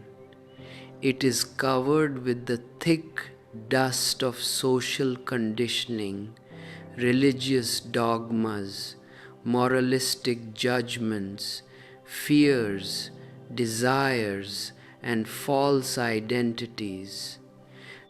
When you look into this dirty mirror, you do not see your original face. You see a distorted reflection. You see the mask that society has placed upon you, and you mistake that mask for your true self. This mask is what we call personality. The word personality comes from the Greek root persona. In ancient Greek drama, the actors used to wear masks called persona to hide their real faces and to project a particular character to the audience. What you call your personality is nothing but a persona, a mask. It is not your individuality. Individuality is what you bring with you from existence when you are born. Personality is what society imposes upon you after you are born. Individuality is indivisible, authentic, unique. Personality is divided, false, a system of flexible masks that you change according to the situation. Before your boss in the office, you put on the mask of a humble, obedient servant. Before your servant at home, you put on the mask of a strict, arrogant master. Before your wife, you wear one mask. Before your mistress, you wear another mask. Before your children, you wear yet another mask. You are constantly changing your masks throughout the day. By the time evening comes, you are exhausted, utterly drained of energy. And no wonder, maintaining 20 different masks every day is hard work. It takes immense energy to sustain a lie. And because you have lived with these masks for so long, you have completely forgotten your original face. You have forgotten who you are when all the masks are removed. You have become afraid of being naked, afraid of being authentic, afraid of being simple. Society has taught you that to be natural is to be an animal, that to be natural is dangerous. So you suppress your nature, you hide your true feelings, and you project a false plastic persona to the world. This suppression creates a deep division within your soul. You become split into two. This is the origin of human schizophrenia, the root of all human misery. All your so-called moralities, all your traditional religions are responsible for this split. They divide man into two parts, the good and the bad, the higher and the lower, the spiritual and the material, the divine and the animal. They tell you to love the good and fight the bad, to cultivate the higher and destroy the lower, to accept the spiritual and condemn the material. This seems very logical on the surface, but it is the most poisonous logic ever invented, because you cannot divide yourself. You are an organic unity. Your body, your mind, your instincts, your consciousness are not separate compartments. They are an integrated whole. When you fight one part of yourself, who is fighting whom? It is your own energy fighting your own energy. You become a house divided against itself. If you fight your anger, who is fighting the anger? It is your own ego, your own mind, and the more you fight anger, the more angry you become. If you fight your sexual energy, who is fighting the sex? It is your own repressed desire taking a holy disguise. Remember the profound biblical parable of Adam and Eve in the Garden of Eden. They lived in paradise in a state of natural innocence, like animals, like small children. They were naked, but they were not aware of their nakedness. They had no judgment of good and bad. They existed in total harmony with existence, blissfully ignorant, yet deeply unified with the cosmic whole. Then came the temptation to eat from the tree of knowledge. The moment they ate the fruit of knowledge, what happened? Immediately they became self-conscious. They became aware of their nakedness, and for the first time they felt ashamed. They looked at their own bodies and judged them as animal-like, as improper, as dirty. They hid themselves. They covered their bodies with leaves. They created clothes. Knowledge brought division. Knowledge brought judgment. Knowledge brought comparison.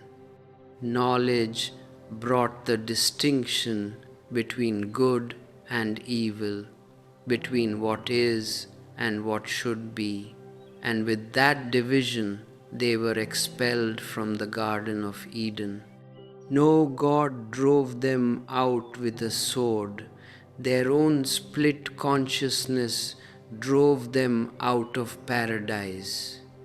The moment you judge, you are out of paradise. The moment you divide yourself, you are in hell.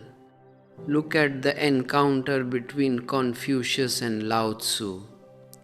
Confucius is the arch representative of the moralistic mind, the legalistic mind. He went to visit Lao Tzu, who represents the undivided, innocent, natural mind. Confucius asked Lao Tzu, "What is good? What is bad? How should we guide people to become moral and virtuous?" Lao Tzu laughed and said, "Do not speak of good and bad. The moment you define good and bad, you create hypocrisy. Who are you to guide anyone? Nature is enough. Spontaneity is enough. Innocence is enough. When you try to enforce virtue, you create crime. When you try to enforce honesty, you create thieves." Confucius could not understand Lao Tzu. He came back to his disciples trembling and said, "That man is not a human being. He is a dragon. Do not go near him. He will destroy all your moral rules and regulations." But Lao Tzu was pointing toward the ultimate truth, that moral rules are artificial impositions, while true virtue is the natural, spontaneous flowering of an undivided consciousness. What you call knowledge is really just mental noise, judgment, and discrimination. True purity, as understood by Tantra, is not the virtue taught by moralists. Moralists say that purity means being good and not being bad. Tantra says purity means non-division, total acceptance, undifferentiated innocence. To be pure means to look at yourself and at the world without dividing things into good and evil, without categorizing, without judging. A child is pure not because he performs holy deeds, but because he does not know the division between good and bad. When he is hungry, he eats. When he is angry, he screams. When he is happy, he laughs. He is spontaneous, uncalculating, undivided. A sage, an enlightened master, recovers that same innocence, but on a higher conscious plane. The child's innocence is the innocence of ignorance. It will be lost as he grows up and gathers knowledge.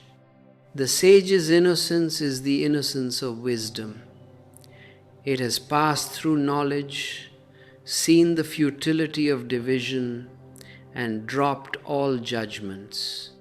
The sage stands naked in his consciousness, completely whole, completely accepting of whatever is.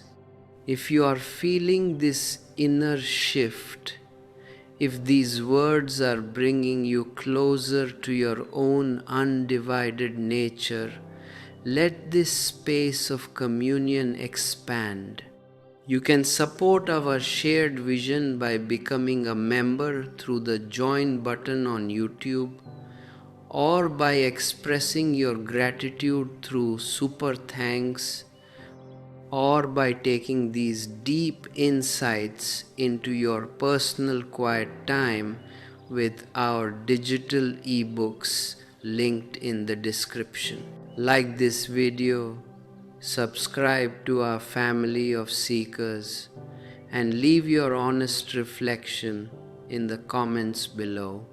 Every contribution, every comment helps spread these seeds of transformation across the world.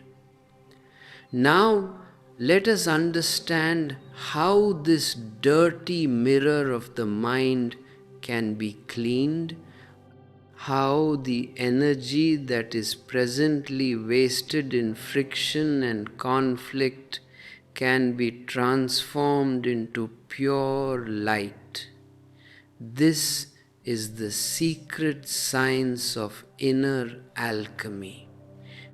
The ancient alchemists were not really concerned with turning baser metals like lead into physical gold. That was only a disguise, a symbolic language to protect themselves from the persecution of the orthodox priests and churches. The real alchemists were spiritual seekers, and their science was the transformation of human energy, turning the coal of unconscious passion into the diamond of pure awareness, turning the heat of anger and sex into the cool light of the inner moon. Look at how your energy functions right now. You are like a solar system, a miniature universe. In the center of your being, there is a fiery source of energy. When you are unconscious, this energy remains concentrated at the center, creating fever, passion, anger, greed, and lust. Your center is hot, burning with desire. And because the center is hot, energy builds up until it overflows. When it overflows, it explodes onto the periphery in moments of rage, in moments of sexual release, in moments of violent ambition. After the explosion, you feel a temporary relief, a temporary release of tension, simply because you have thrown out a certain amount of heat, a certain amount of fever, in a single sex act or a single outburst of rage. You throw out a tremendous amount of energy, of heat. You feel relaxed for a moment, not because you have attained peace, but because you are exhausted. You have emptied your battery. But soon as you eat food and rest, the battery charges again. The heat accumulates at the center once more. the fever rises again, and once more you are looking for an opportunity to throw it out. This is the vicious circle of human existence: accumulating heat, throwing it out; accumulating fever, throwing it out. You spend your entire life as a furnace, burning fuel just to throw out the smoke. And you call this living? You call this happiness? It is sheer madness. When anger comes, you think that somebody else has made you angry. You say, "That man insulted me, so he created anger in me." No, nobody can create anger in you unless the anger is already there, stored up, overflowing at your center, waiting for an excuse to burst forth. The other person has merely provided a situation, a button. He pushed the button and your furnace exploded. If he had not been there, you would have found some other excuse. You would have gotten angry at your children, or at your wife, or at your shoes, or at the door. Have you not observed people throwing things, smashing plates, slamming doors when they are angry? Why slam the door? The poor door has done nothing to you, but the energy inside is so violent, so hot, that it must find an outlet, any outlet. Inner alchemy offers a completely different approach.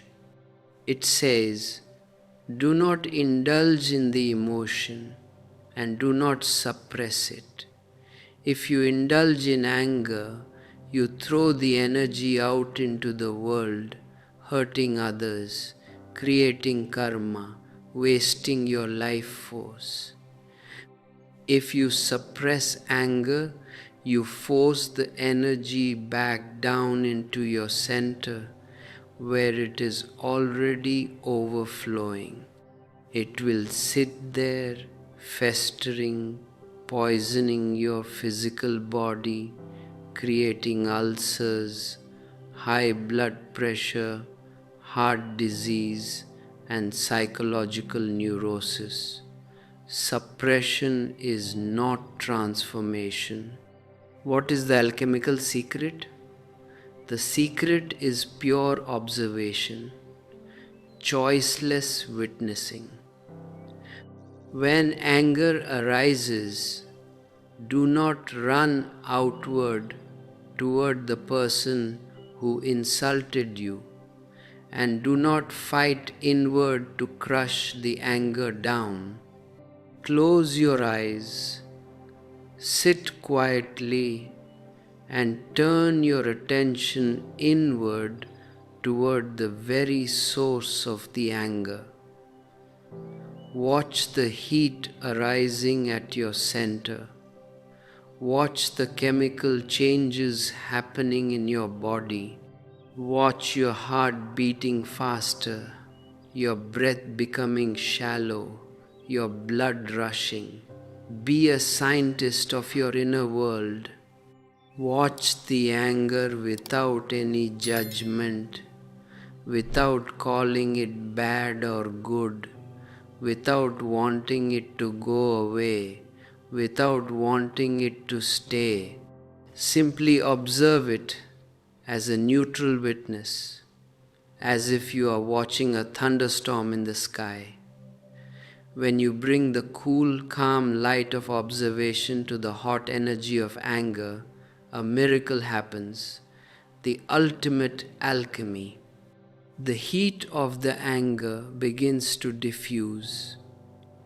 Instead of exploding outward or imploding inward, The energy spreads throughout your entire body as light. The fever dissolves, the fire is transformed into illumination. The very energy that would have become destructive rage becomes transformed into ojas, into inner radiance, into vital spiritual power. Your center, which was burning with fever, begins to cool down. The heat leaves the center and spreads to the periphery as light, enlightening every cell of your body, every nerve, every fiber. And as the heat leaves the center becomes cool, still, silent, like a mountain lake under the full moon. This is the birth of the inner moon. The Upanishad speaks of this accumulation of the nectar of the inner full moon is Naivedya, the food offering. When your awareness cleanses the inner center, when all heat is transformed into light, you experience an exquisite, cool stillness within. This cool stillness is the nectar of the full moon. It is the elixir of immortality, the Amrit. Once you have tasted this inner nectar, you can never be hungry for the cheap pleasures of the world again. You can never be a beggar again, because you have found the fountain of eternal life within your own being. This is how the dirty mirror of the mind is cleaned. You do not clean a mirror by fighting the dust. If you take a cloth and try to fight the dust on a mirror with violence and anger, you will only scratch the mirror and create more dust. You clean a mirror by simply wiping the dust away with a gentle, conscious hand. Witnessing is that gentle hand. When you witness your thoughts, your desires, your emotions, your conditionings, without taking sides, without judging, the dust simply falls away. The mirror becomes clean, transparent, spotless. Look at the story of Bodhidharma and Emperor Wu of China. When Bodhidharma arrived in China, Emperor Wu came to receive him and asked, "I have built hundreds of temples, translated thousands of scriptures, and fed thousands of monks. What will my spiritual reward be?" Bodhidharma looked into his eyes and said, "No reward at all. You will go to the deepest hell." Emperor Wu was shocked. He asked, "Why?" Bodhidharma said, "Because your actions are born out of ego, out of greed for reward, out of division. You are seeking profit in the spiritual world. Your mirror is covered in the thick dust of ambition." Then Emperor Wu asked, "Who are you standing before me?" Bodhidharma replied, "A vast emptiness and nothing holy." This is the clean mirror, a vast emptiness and nothing holy. When the mind becomes a vast emptiness, when all judgments of holy and unholy, good and bad drop away, the mirror is clean. Consider another incident in the life of Linchi, a great Zen master. One morning, while he was addressing a large gathering, a seeker stood up and asked, "Who am I?" Lynchy did not give an intellectual answer. He got down from his high seat, walked through the silent crowd, stood directly before the questioner, and stared deeply into his eyes. The hall became pin drop silent. The questioner began to perspire under the intense, penetrating gaze of the master. Lynchy held the man's shoulders and said, "Do not ask me. Close your eyes, go inside, and find out who is asking. Find out the source of the questioner." The man closed his eyes in that charged atmosphere, surrounded by 1,000 silent seekers and the magnetic presence of the master. He looked inward, searching for the questioner, searching for the I.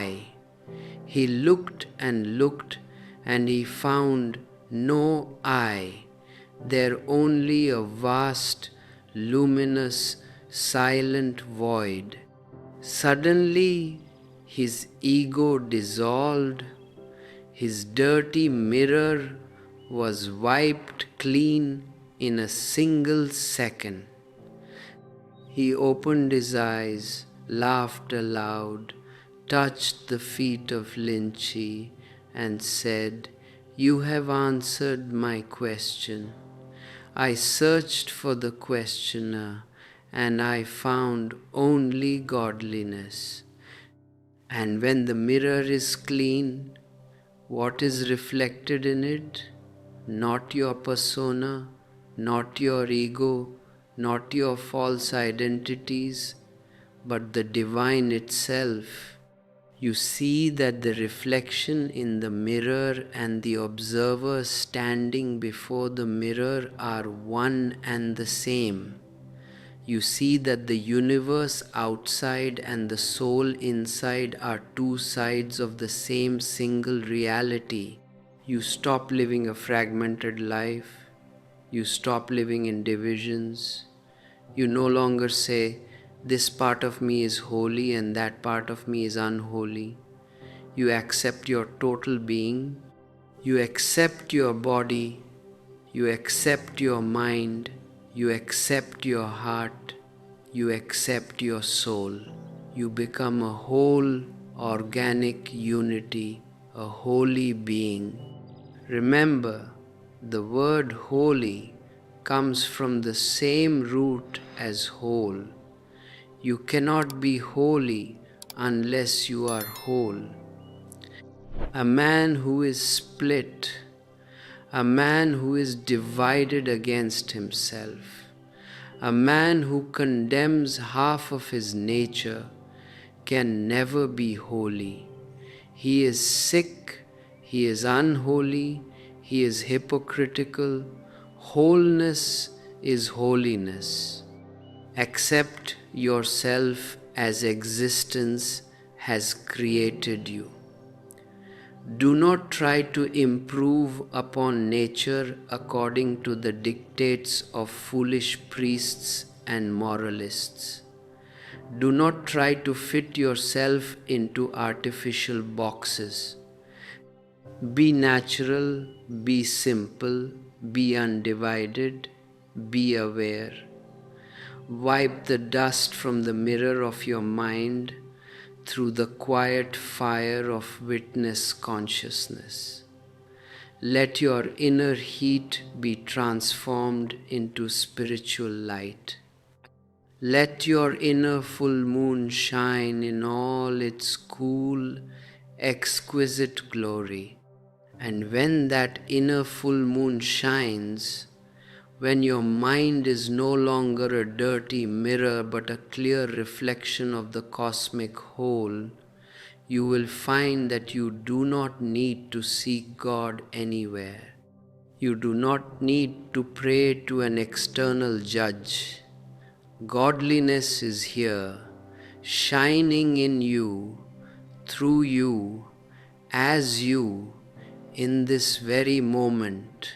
Now, let us move deeper into the very heart of transformation, into the ultimate science that cleanses the mirror of your mind without any struggle, without any fight, without any suppression.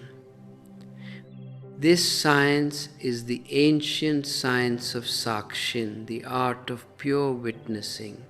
All the great seers of the world, all the ancient scriptures, all the awakened ones who have ever walked upon this earth have come to one single fundamental conclusion, that the ultimate key to human liberation is the capacity to witness.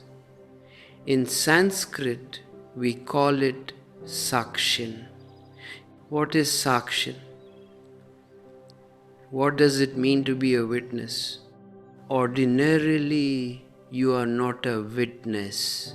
You are a participant, an actor who has become so deeply identified with the drama that he has forgotten he is an actor. When anger comes, you do not see the anger as an object. You become the anger. When sadness comes, you do not observe the sadness. You become the sadness. When desire arises, you do not watch the desire. You become the desire itself. This identification with the passing states of your mind is what keeps you in bondage. You are like a person sitting in a movie theater who becomes so absorbed in the film on the screen that he begins to cry when there is a tragedy. He begins to laugh when there is comedy. His heart begins to beat fast when there is danger, and he completely forgets that he is sitting safely in a comfortable seat, that the screen before him is only a white sheet, and that the whole drama is nothing but a play of light and shadow.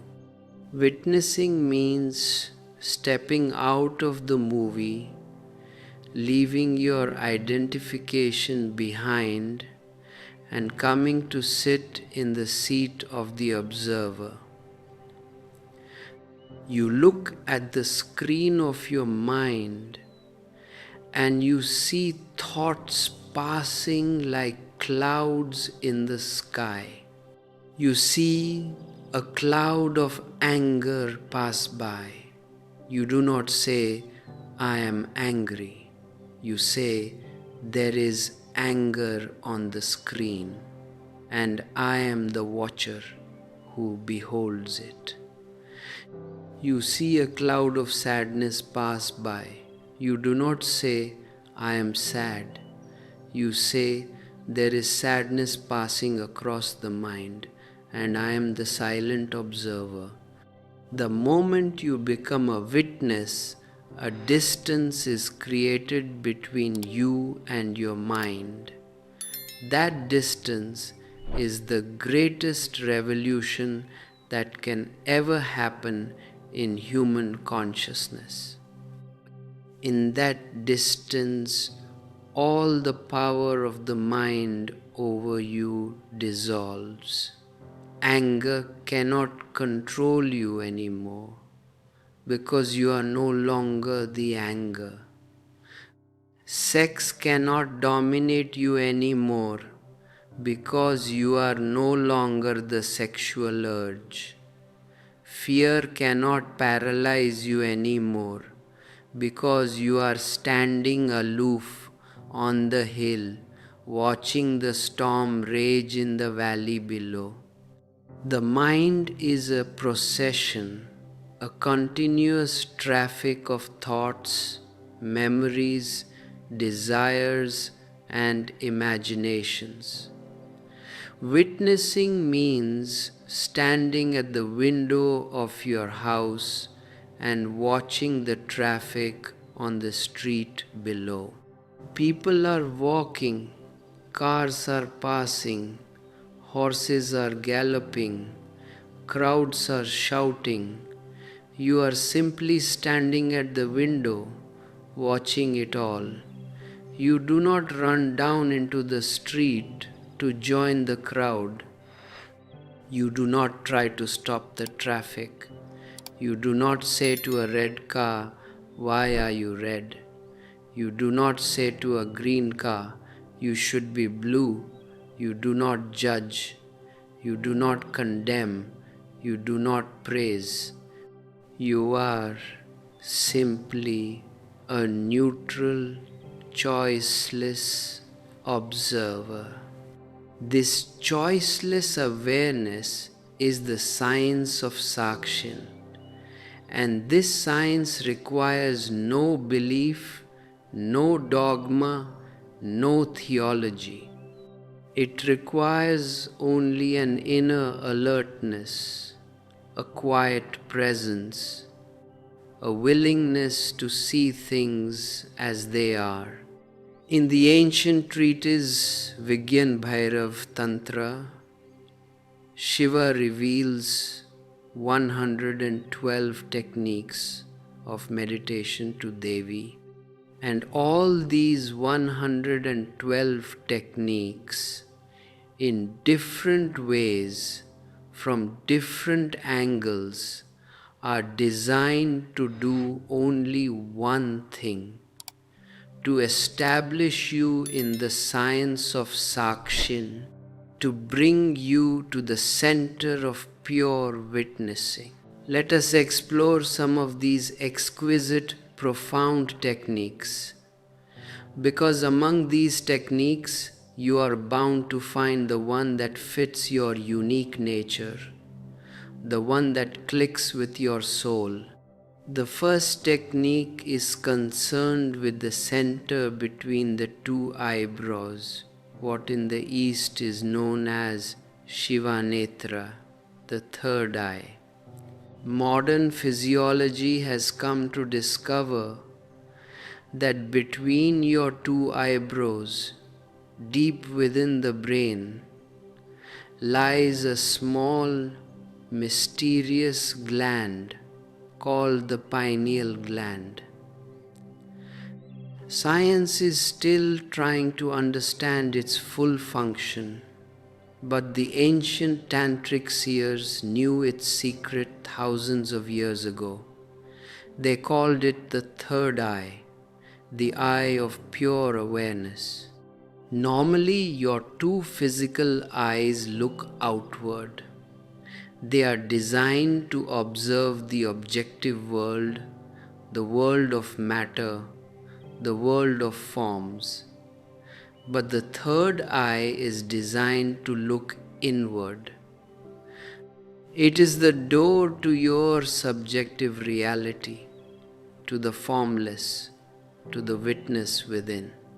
Shiva says to Devi, "Place your attention between the two eyebrows. Let your mind be before thought. Let the form fill with breath essence to the top of the head, and there shower as light." How do you practice this technique? It is extraordinarily simple, yet profoundly deep. Close your eyes and bring your attention gently to the space between your two eyebrows. Imagine that you are looking at that point with both of your eyes closed. You do not need to strain your physical eyes. Just bring your subtle inner attention to that point. When you bring your attention to the third eye center, something magnetic happens. The pineal gland acts like a magnet for human awareness. It pulls your energy inward. And as your attention settles at the third eye, you will notice a strange and beautiful phenomenon. For the first time, you will see your thoughts running before you like a film on a screen. Before this, you were so identified with your thoughts that you could not see them as separate from you. Now, standing at the third eye center, you are established in the witness seat. Thoughts pass by, but you are not the thoughts. Emotions arise, but you are not the emotions. You are the watcher on the hill. And when you are established at the third eye, you can feel the subtle essence of your breath, what the ancient yogis called prana, the vitality, the invisible life force that rides upon the vehicle of the air. Air is merely the physical container. Prana is the spiritual content. Science knows only the air because science can measure only the physical gases, oxygen, nitrogen, hydrogen. But Tantra knows the prana, the living energy that animates the air. When you are centered between the eyebrows, you can feel this prana flowing in with your breath. Shiva says, imagine this breath essence, this luminous prana, filling your entire head, reaching to the top of your head, the Sahasrara, the 1,000-petaled lotus center, and there showering down upon you as pure light. The moment you imagine this at the third eye center, it becomes a reality, because at the third eye center, imagination and actualization are not two separate things.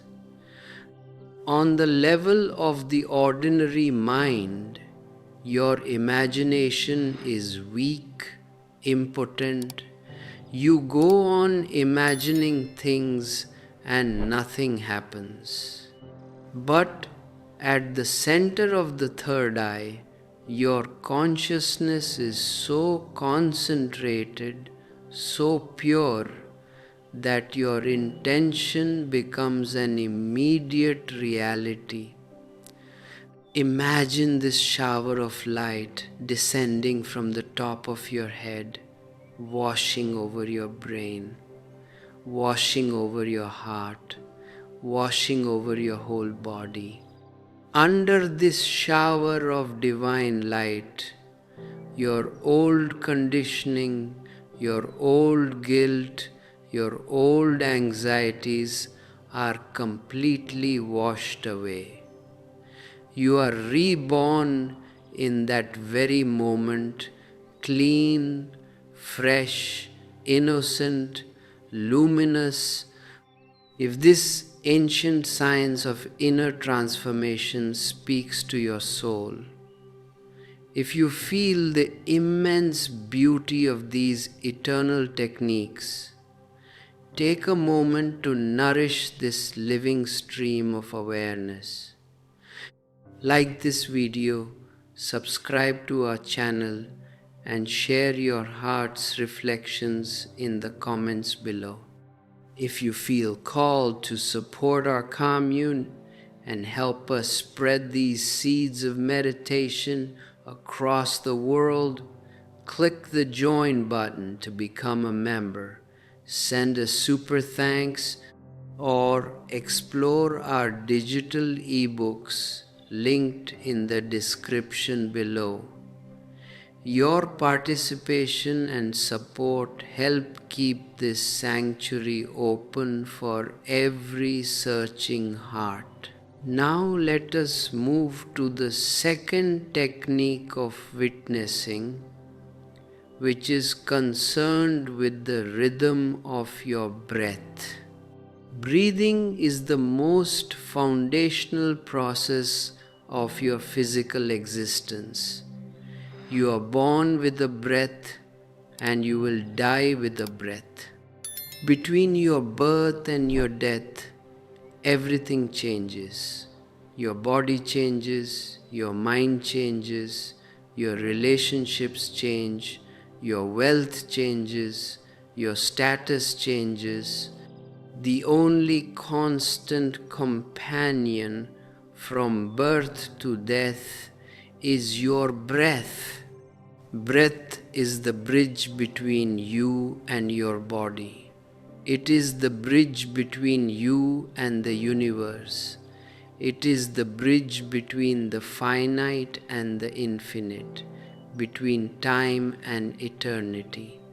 If the bridge is broken, you drop out of the physical body into the unknown. Tantra uses this bridge of breath as a vehicle to travel from the outer world to the inner center. Look at how you breathe. You take a breath in and then you exhale the breath out. Most people think that breathing consists of two parallel movements, ingoing and outgoing. But Tantra says they are not two parallel lines. They create a complete circle. The incoming breath goes down to your navel, turns and becomes the outgoing breath. The outgoing breath goes out into the atmosphere, turns and becomes the incoming breath.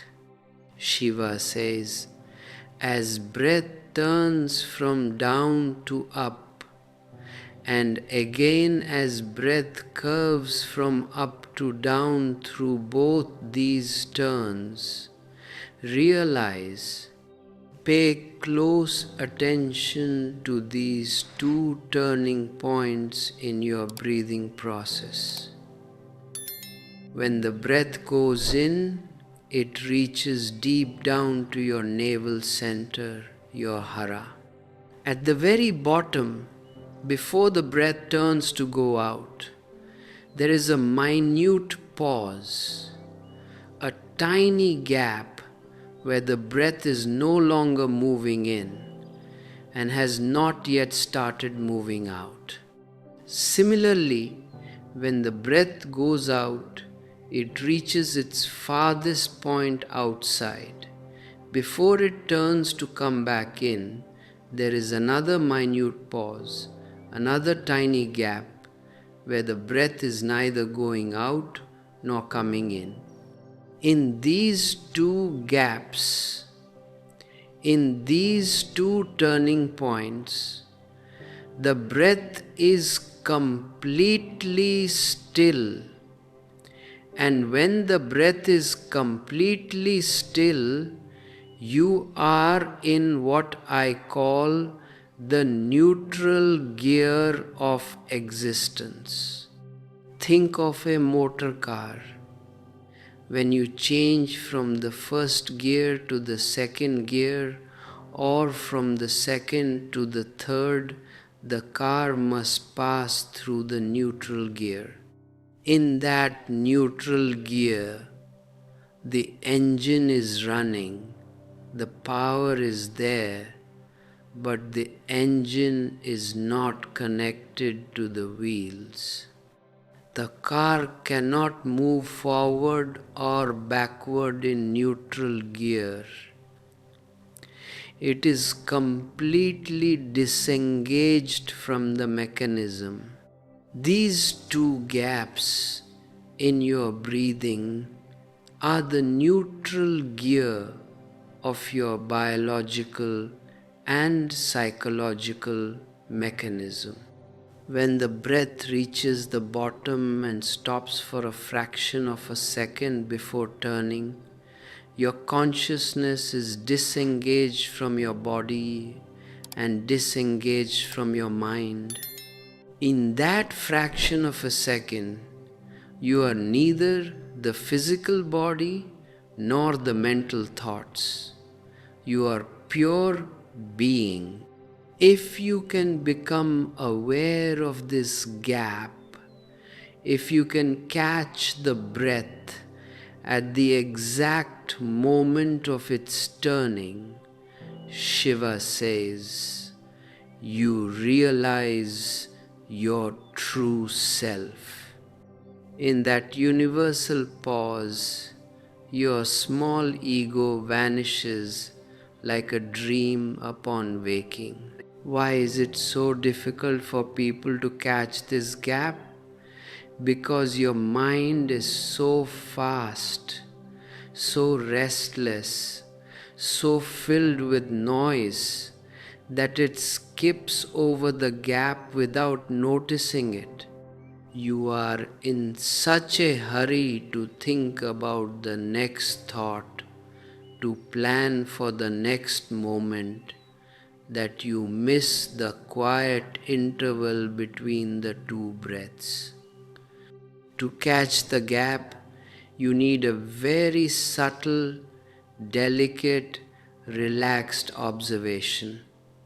Do not force your breath, do not try to control it, do not practice pranayama or deep breathing. Let your breath be completely natural, completely effortless. Just follow it with your awareness, like a silent lover following his beloved. When the breath moves in, move with it. Stay close to it. Do not lag behind. Do not run ahead. Flow with the incoming breath all the way down to the navel. And when it reaches the navel, stay there with it for that fraction of a second when it stops and turns. Do not miss that pause. In that pause, the door to the divine is open. Then, as the breath turns and moves out, follow it out. Stay with it as it leaves your body and watch the pause at the end of the exhalation before the new breath begins. If you can practice this simple watchfulness of the turning of the breath, you will be amazed at how quickly your mind cools down. The constant chattering of thoughts will begin to slow down. Gaps of silence will begin to appear in your mind. And one day, suddenly, as you catch the pause between the two breaths, your consciousness will take a quantum leap from the circumference to the center. Another technique revealed by Shiva in Vigyan Bhairav Tantra is, or whenever in-breath and out-breath fuse, at this instant touch the energy-less, energy-filled center. Where do the in-breath and out-breath fuse? They fuse at your navel center, at your hara. Look at a newborn baby sleeping. Have you ever observed how a baby breathes? A baby does not breathe from the chest. A baby breathes from the belly. When the baby inhales, the belly rises up. When the baby exhales, the belly goes down. The chest remains quiet, relaxed, untouched. A baby is centered at its hara, at its navel. That is why a baby is so full of energy, so full of joy, so overflowing with vitality. A baby can play the whole day without getting tired. A baby can throw a temper tantrum, scream at the top of its voice, and a moment later be laughing innocently, without carrying any residual anger or grudge. The baby is whole because the baby breathes from its center. As you grew up, as society began to teach you fear, guilt, and suppression, your breathing changed. You became afraid of sex. You became afraid of your instincts. You became afraid of your deep emotions.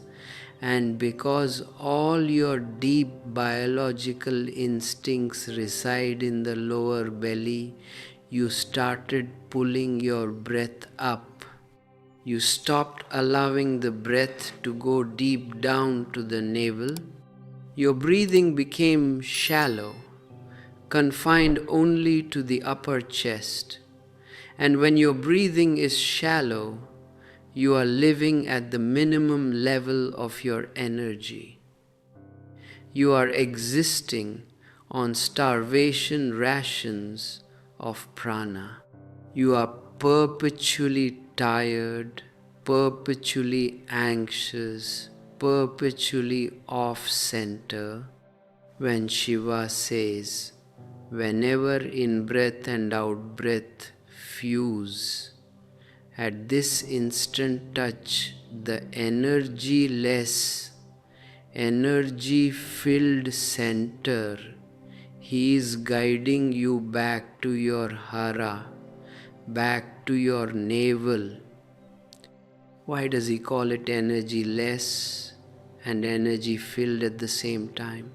This is the exquisite paradox of Tantra. It is energyless because it does not depend on your physical food, your physical water, your physical calories. It is not fueled by the gross matter of the world, but it is energy filled because it is directly connected to the infinite cosmic reservoir of life itself. When you allow your breath to go deep down to the navel, the incoming breath and the outgoing breath fuse at the hara.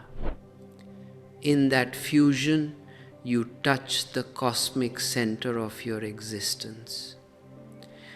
You are recharged, revitalized, re-energized by the universe.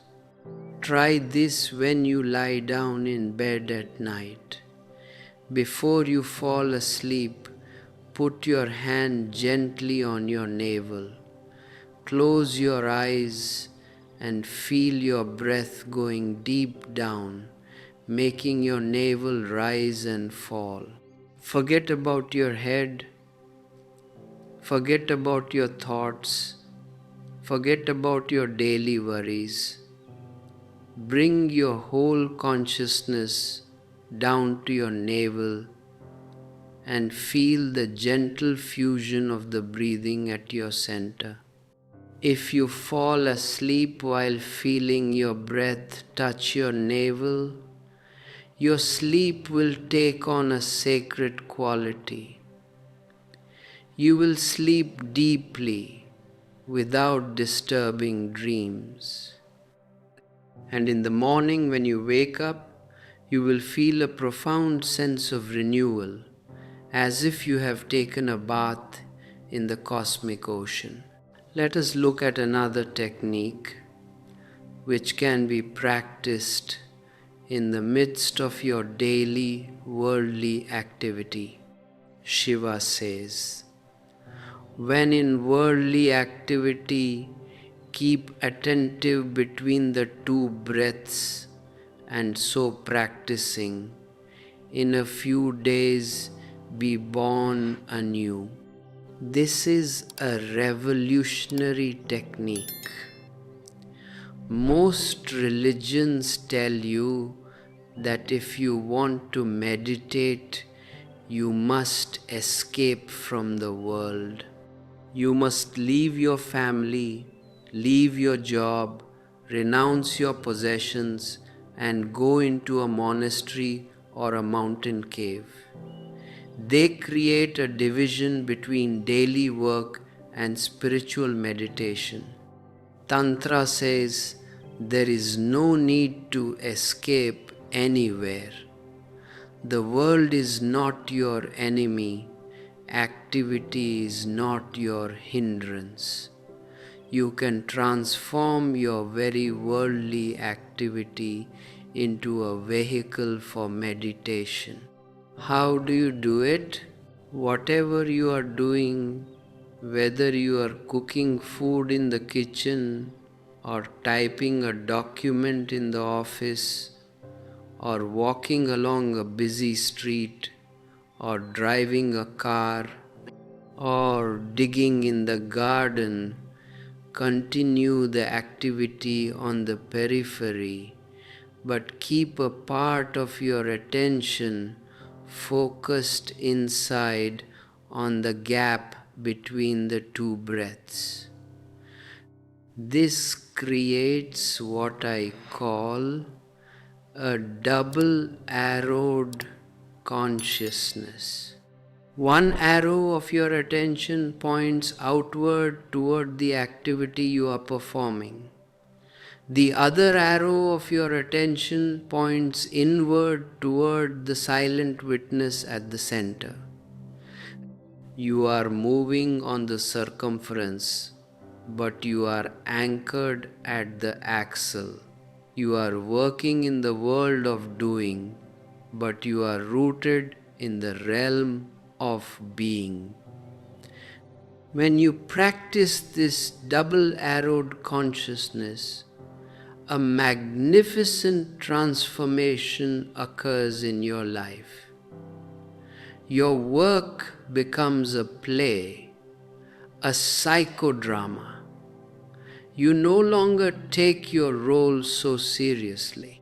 If you are an actor on the stage playing the role of a king, you do your best to act like a king, but deep inside you know that you are not a king. If the play ends, you take off the crown, put away the robe, and go home to sleep peacefully. When you keep your attention on the inner gap while engaging in worldly activity, you become an actor on the stage of life. You fulfill your duties, you love your family, you do your job with efficiency and grace, but you are no longer identified with the role. You know that the role is just a passing dress, while your true reality is the eternal witness within. This is what it means to be born anew. You are born out of the world of illusion into the world of reality. You are born out of the mechanical sleep of the ego into the luminous awakening of the Buddha. Remember, Sakshin pure witnessing is not an intellectual idea. It is an experiential science. It requires no belief, no dogma, no blind faith. It requires only your willingness to experiment, your willingness to observe, your willingness to be present in this very moment. Do not be afraid of failing in the beginning. When you try to be aware of your breath, you will forget after 3 seconds. Your mind will wander away into some dream, some thought, some memory. Do not be discouraged. Do not judge yourself. Do not say, I am a failure. I cannot meditate. The moment you realize that you have forgotten, simply come back. Smile at the mind's trick and gently bring your awareness back to the breath, back to the gap, back to the witness.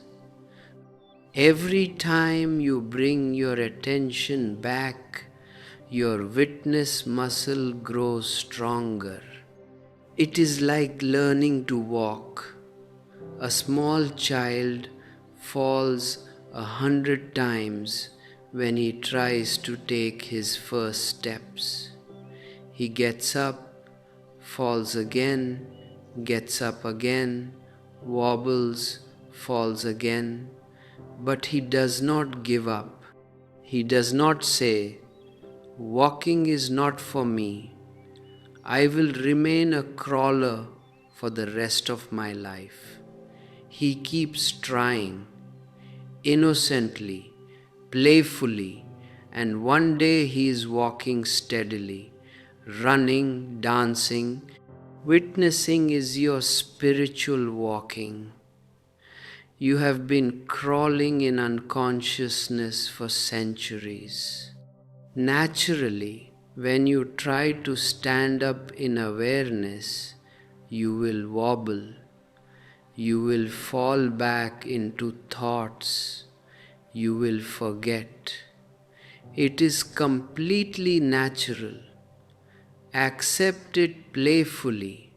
Do not make it a serious struggle. Whenever you remember, be aware. Whenever you forget, smile and come back. Through this gentle, persistent, playful watchfulness, the dirty mirror of your mind will be wiped clean. The dust of millennia will dissolve. The noise of thoughts will subside into the music of silence. The fever of passion will be transformed into the cool light of the inner full moon. And in that pristine clarity, you will discover that the witness within you, the Sakshin, is none other than the cosmic consciousness itself. You will know that you are not an isolated island, but an integral part of the infinite, eternal, divine existence.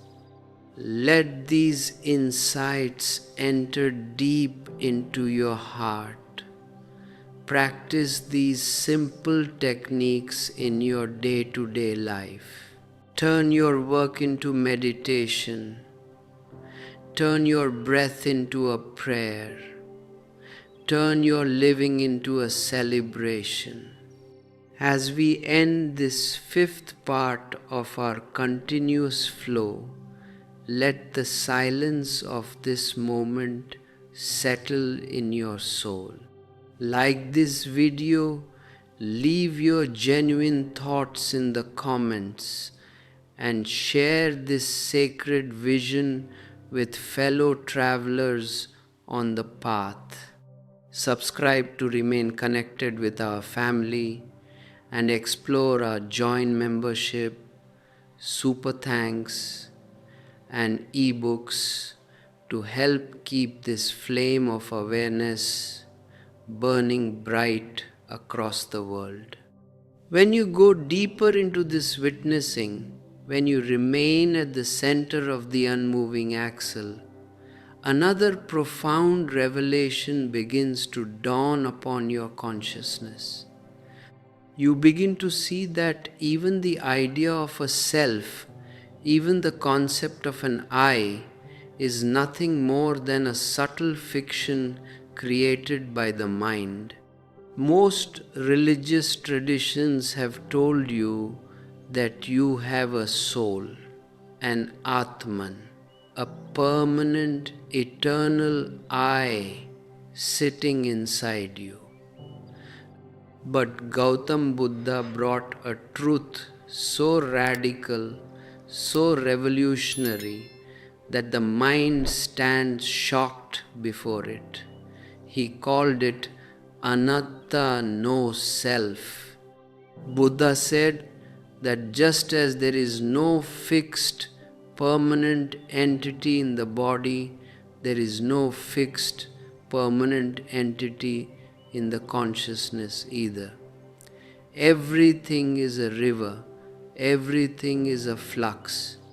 You are not a static thing, you are a process. You are a flowering, a movement, a continuum.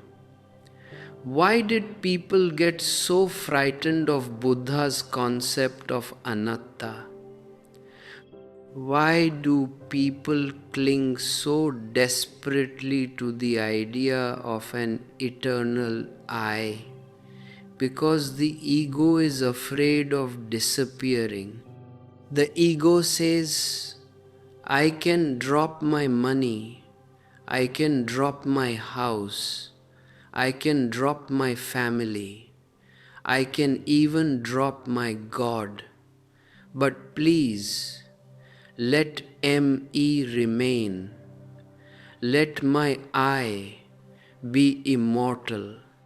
And out of that fear, theologians invented the concept of the permanent Atman, the eternal soul, the individual self.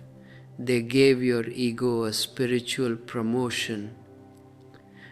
They said, don't worry, your body will die, your mind will die, but your I will live forever in heaven, or in moksha, or in nirvana. But Buddha looked directly into the innermost core of reality and saw that there is no I there at all. When you peel the onion of your consciousness layer by layer, thought by thought, emotion by emotion, what do you find at the very center? You find an absolute void, a boundless emptiness, a silent nothingness.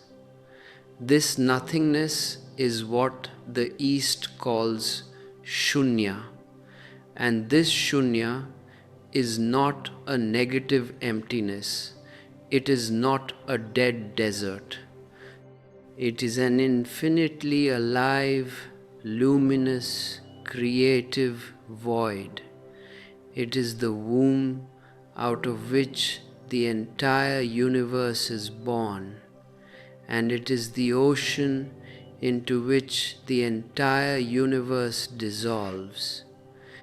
To move from self to no self is the ultimate quantum leap of consciousness.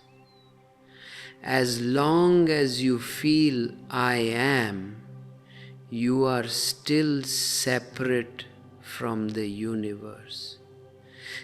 Even if you say, I am spiritual, or I am enlightened, or I am divine, that I am keeps you as an island. It keeps a subtle boundary around you. And wherever there is a boundary, there is fear. Wherever there is a boundary, there is the possibility of death. Wherever there is an I, there is the shadow of the other. And as long as the other exists, you cannot be at absolute peace, because the other is a potential threat to your existence. When the I dissolves into no self, all boundaries fall away. You are no longer an island, you are the vast, infinite ocean itself.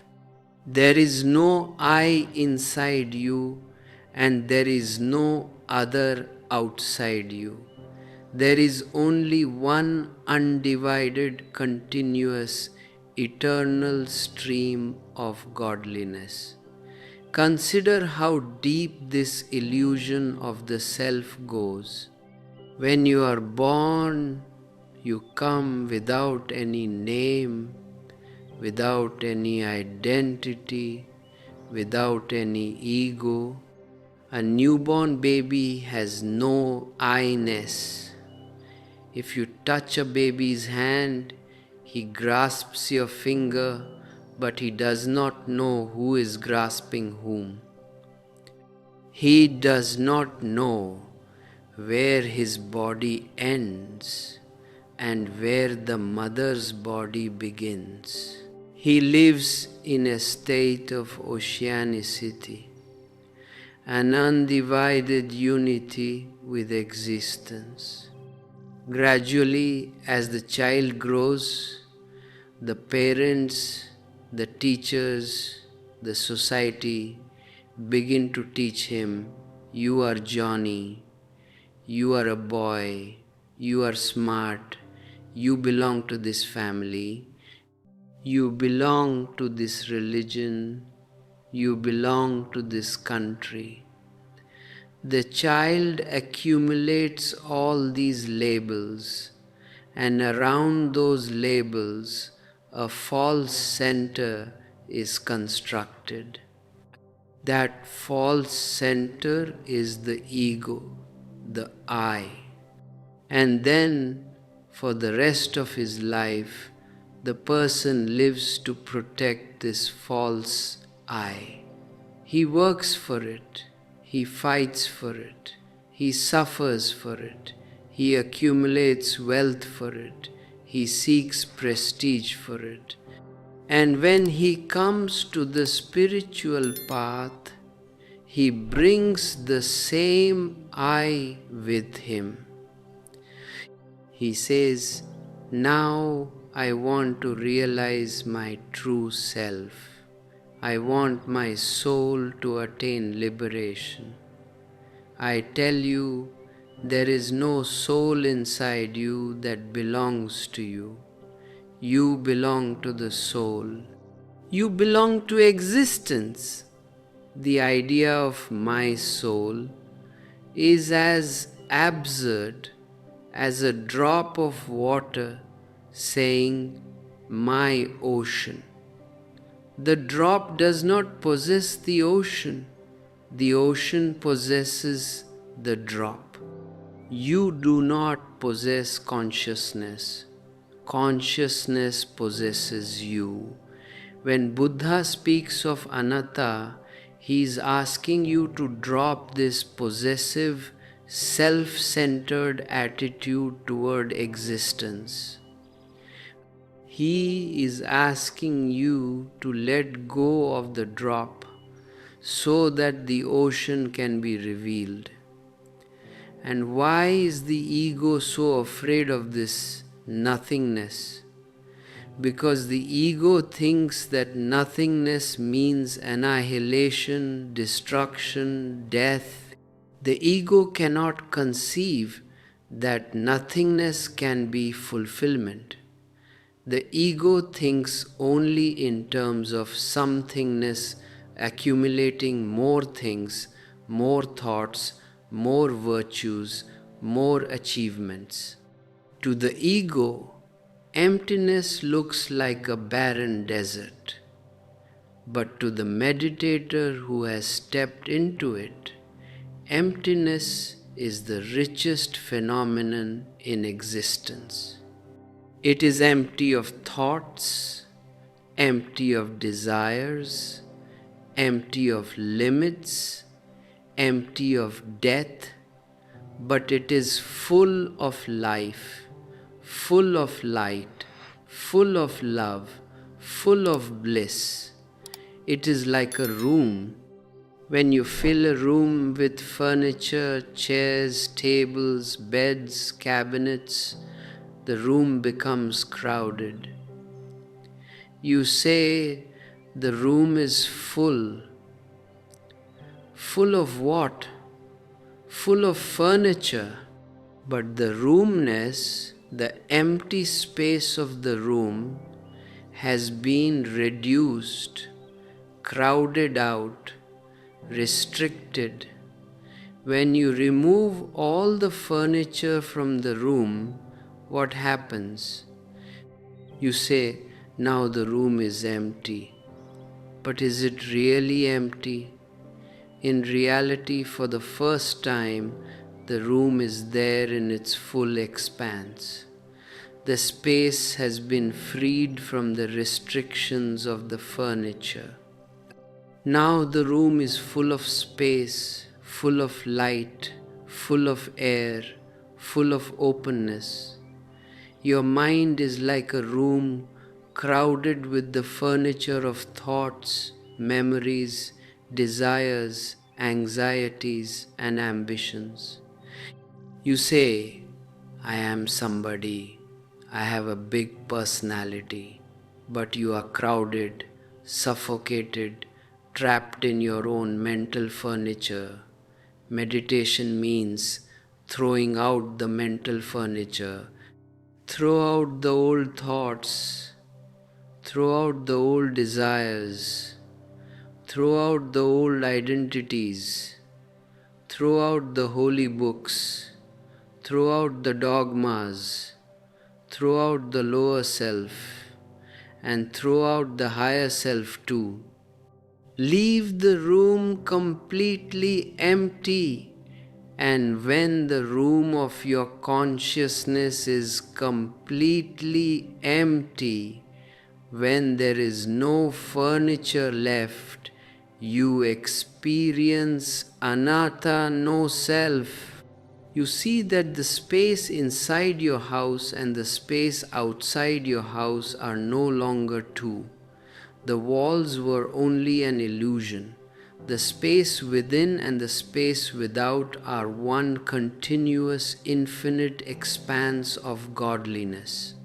This is the liberation that Buddha speaks of. It is not the liberation of the self. It is liberation from the self.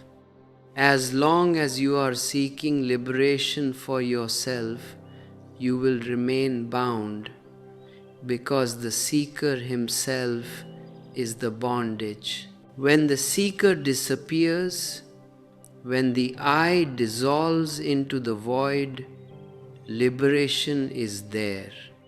Now let us look at why humanity has been so terrified of this void, and why humanity invented the concept of an external God to avoid facing this emptiness. God was born out of human insecurity, out of human fear, out of human dread and anxiety. Primitive man looked at the dark night, at the fierce storm, at the wild beasts, at sickness, at old age, and above all at death, and he felt utterly helpless. He felt small, fragile, vulnerable. He needed a protection, a security blanket. So he created the fiction of an all-powerful, all-knowing, all-seeing Father in the sky who would take care of him. God is not your strength. God is your weakness. God is not your intelligence. God is your blind spot. God is the opium that you take to fall asleep so that you do not have to face the terrifying reality of your own mortality and your own emptiness. When I tell you that God is a lie, that God does not exist, a deep anxiety arises in your mind. Suddenly, your security blanket is snatched away. Suddenly, you are left standing naked in the cold wind of existence. The priest has given you a false consolation, a sweet lie. I am taking away the lie, and naturally your hidden wounds surface. You feel fear, you feel dread, you feel anguish, you feel a deep existential vacuum. But I tell you, do not be afraid of this vacuum. Do not run away from this anxiety. Do not try to cover it up again with another belief, another theology, another holy book. This anxiety, this dread, this feeling of emptiness is a golden opportunity. It is the fire of awareness trying to burn away your false securities. If you can sit silently with your anxiety, if you can face your emptiness without escaping, if you can look directly into the abyss of your mortality without flinching, a miracle happens. The very fire of your existential dread burns away your illusions. The false self melts in that fire, and what remains is the immortal, deathless no self. You realize that death can destroy only that which was born. Death can destroy only your physical form. Death can destroy only your mental baggage. Death cannot touch the void. Death cannot destroy the emptiness. How can you kill nothingness? How can you destroy the void? The moment you realize your no-self nature, you become completely fearless. You are no longer seeking security because you have discovered that you are the ultimate reality that needs no security. Security is needed only for fragile, mortal things. The eternal needs no protection. The infinite needs no walls. Look at how religions have exploited this fear. They tell you, if you do not believe in God, if you do not follow our moral rules, if you do not pray, you will fall into the dark abyss of hell. They make you afraid of the void. They call the void hell, and they call their padded, comfortable, fiction-filled dreamland heaven. I tell you, their heaven is nothing but a spiritual nursery for adult children who refuse to grow up. It is a place where all your repressed desires are promised to be fulfilled. In their heaven, you will have golden mansions, rivers of wine, beautiful angels, and eternal youth. It is purely a projection of human greed and lust, wrapped in holy paper. And what is their hell? Their hell is simply the projection of human fear and sadism. They describe furnaces of fire, boiling oil, demons with pitchforks, eternal torture. Can you not see the sickness of the mind that invented such concepts? A God who creates such a hell for his own children must be the greatest sadist in existence. Drop these sick fantasies. Drop heaven and drop hell. They do not exist anywhere outside of your own psychological states. When you live in fear, in guilt, in anger, in division, you are living in hell right now. When you live in love, in trust, in joy, in wholeness, you are living in heaven right now. Heaven and hell are not geographical places located somewhere in the skies or under the earth. They are psychological attitudes, states of consciousness. When you drop both heaven and hell, when you drop the fiction of an external God, you are left with the sheer, raw, unvarnished reality of your own existence. Yes, in the beginning it feels scary. It feels like standing on the edge of a high cliff, looking down into a bottomless canyon. You feel dizzy. You want to run back to the safety of your house, to your familiar furniture, to your old beliefs, to your holy books, to your priests. In those moments, remember, every seeker who has ever attained enlightenment has stood on that same cliff.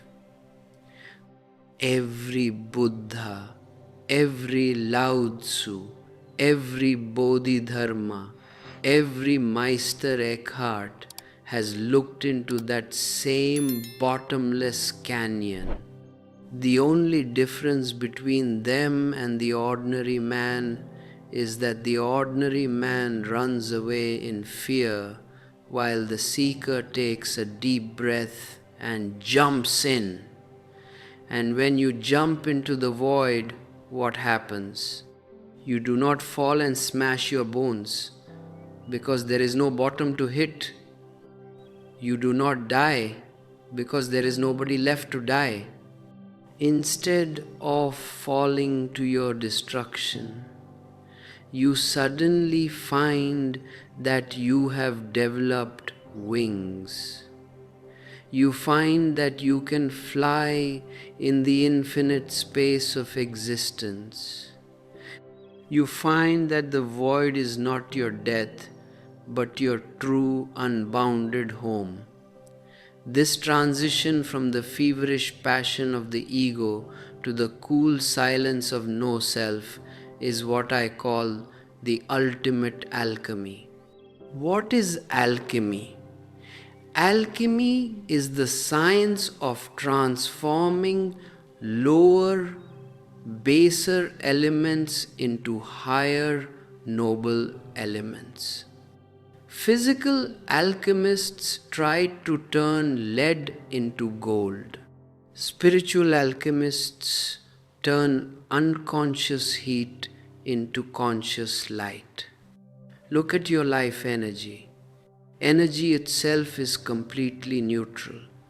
It is neither good nor bad, neither holy nor unholy. It is pure life force, pure electricity. When this energy flows through your lower centers, through your unconscious conditioning, it takes the form of heat. It becomes the heat of anger, the heat of sexual lust, the heat of jealousy, the heat of greedy ambition. Your whole body-mind system becomes a furnace, burning with fever. You become restless, tense, tormented by your own passions. Most religions tell you to fight this heat, to crush these passions, to suppress your nature. But if you fight your energy, you are fighting yourself. You cannot destroy your life force.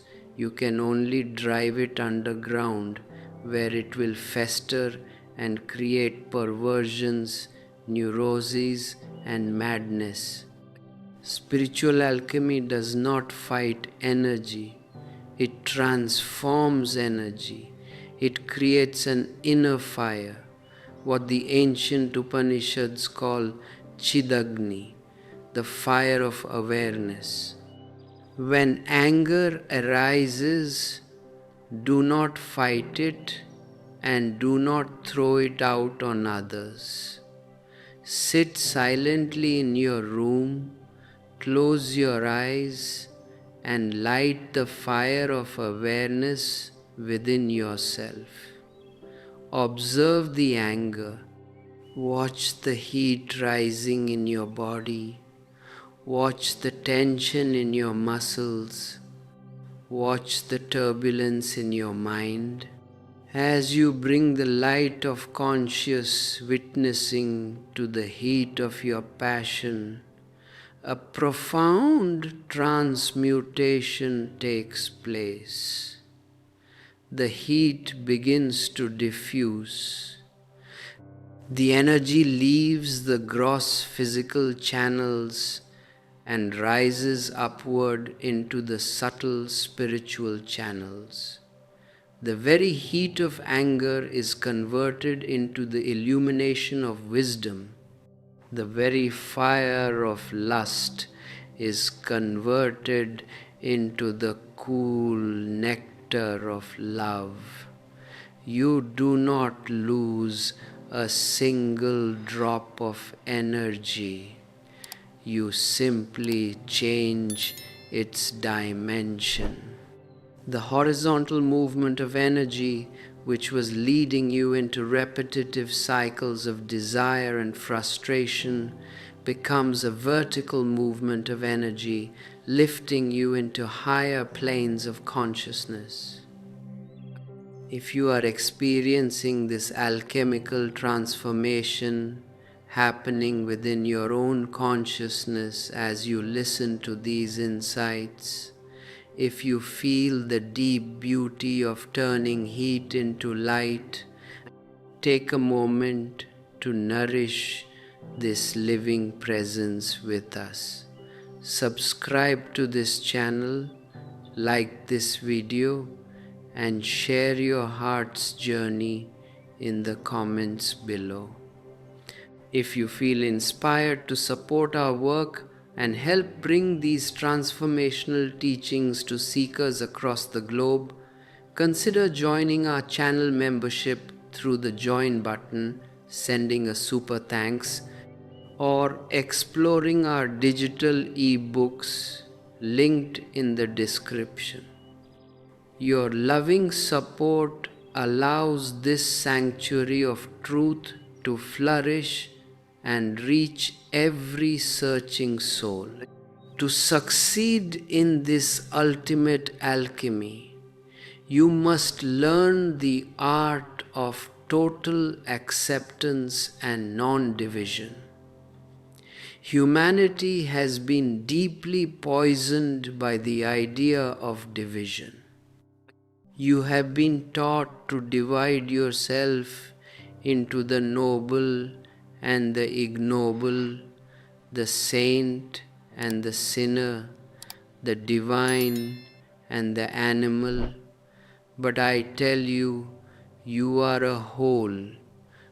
You cannot divide yourself without creating suffering and hypocrisy.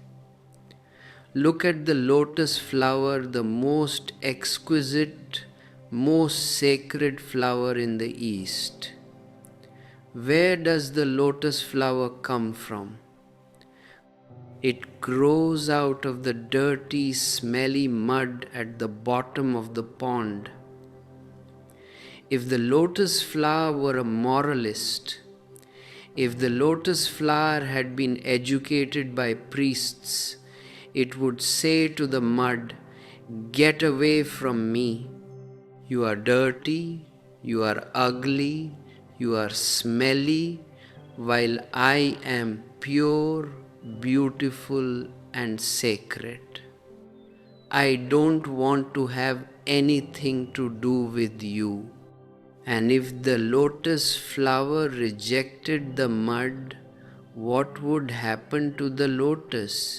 It would wither away and die within hours, because all its beauty, all its fragrance, all its velvety petals, all its vibrant colors are drawn directly from that dirty mud. The mud is the source. The mud is the mother. The mud is the raw material out of which the miracle of the lotus is born. Your passions, your anger, your sex, your instincts. This is your inner mud. And your awareness, your compassion, your love, your enlightenment, this is the lotus flower. Do not reject the mud. If you reject the mud, you will never see the lotus flower. Accept the mud, honor the mud, embrace the mud, and let the sun of awareness shine upon it. Through that warmth, through that light, the mud will be transformed into the lotus. This is what I call sahajata, spontaneous, natural innocence.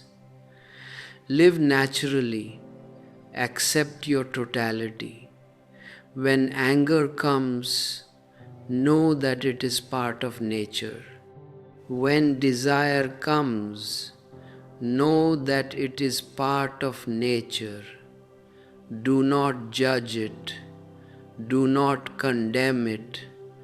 Do not create a split in your consciousness. Stand as an undivided whole, accepting both the roots in the dark earth and the flowers in the bright sky. When you live in total acceptance, you do not need any artificial morality. You do not need any imposed discipline. Your very wholeness becomes your discipline. Your very innocence becomes your virtue.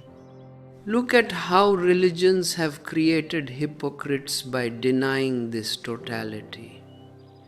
They tell you to deny your body, to deny your animal heritage, to pretend that you are pure spirit. And what happens? You go on living a double life.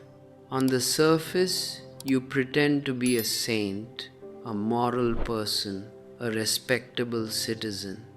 But underneath the surface, in the dark cellars of your unconscious mind, all your suppressed desires are raging. You see a beautiful woman or a handsome man, and on the surface you pretend that you are not interested, that you are above carnal desires, but in your mind you are raping that person 100 times over. You dream about that person in the night. You fantasize about that person in your quiet hours. What kind of holiness is this? It is a disease. It is schizophrenia.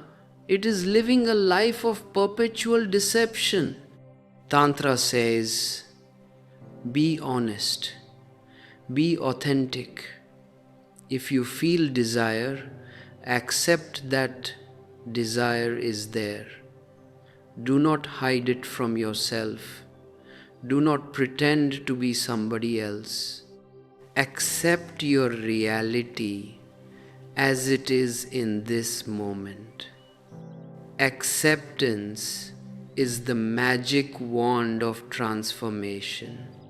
The moment you accept a fact without any judgment, without any fight, without any condemnation, the energy of that fact is no longer locked in conflict.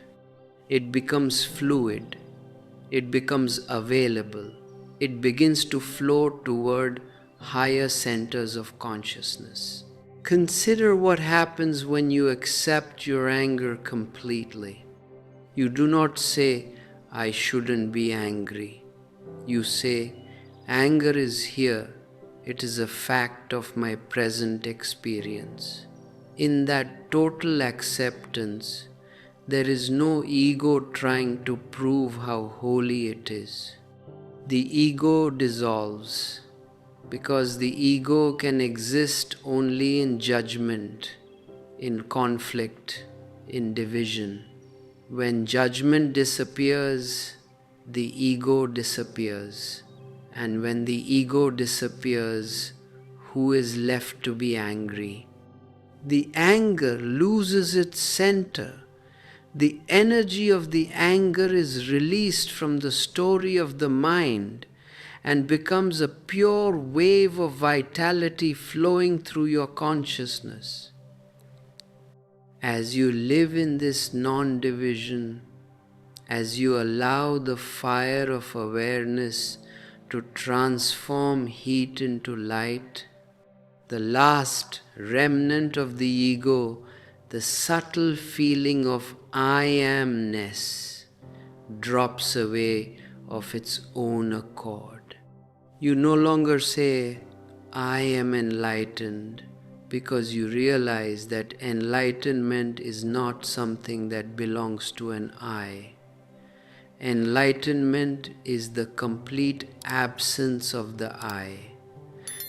Enlightenment is the realization that there is only godliness, only existence, only pure infinite space.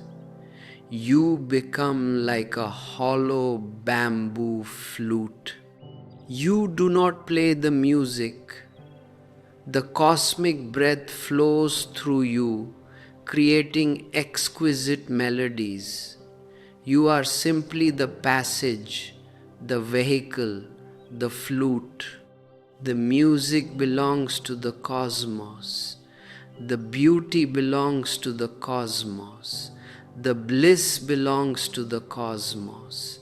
In this state of anatta, of no self, there is no burden, no weight, no anxiety, no death. You have stepped off the wheel of time into the eternal now. You are no longer a person, you are a presence.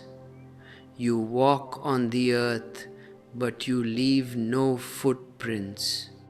You live in the world, but the world no longer lives in you. You are as free as the wind, as radiant as the sun, as cool as the full moon, as vast as the sky. This is the ultimate return to the mirror, a mirror that is completely clean, completely empty, reflecting the entire universe in its undivided eternal glory. Let this silence fill your heart. Let this no self become your living reality. As we complete this sixth step of our continuous journey, carry this flame of awareness with you into every moment of your day. Like this video, Leave your genuine heart's expression in the comments and share this sacred vision with everyone you meet. Subscribe to stay connected with our global family and explore our join membership, super thanks, and ebooks to support this sanctuary. And when you are rooted in that void, when you have known the exquisite beauty of no self, a crucial question arises for every genuine seeker. What happens to your relationship with the world? What happens to your daily life, your work, your love, your relationships, your actions? For centuries, the traditional religions have given humanity a very poisonous, life-negative answer. They have told you that to attain the spiritual peak, you must renounce the world.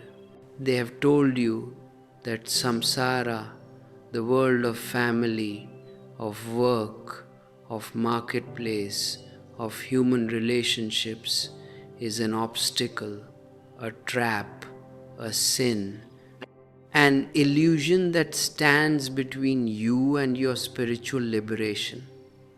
So millions of seekers throughout history escaped from the world. They ran away to the Himalayan caves. They locked themselves in dark monastery cells. They abandoned their wives, their husbands, their children, their creative work, their responsibilities.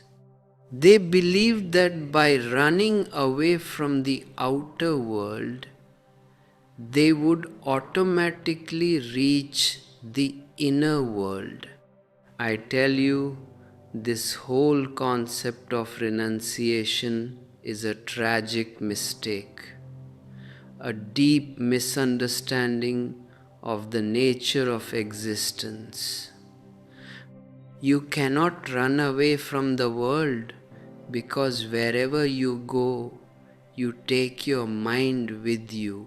You can sit in a cave in the Himalayas, completely isolated from human beings, but your mind will go on dreaming about the world. Your mind will go on thinking about food, about sex, about money, about comfort, about the family you left behind.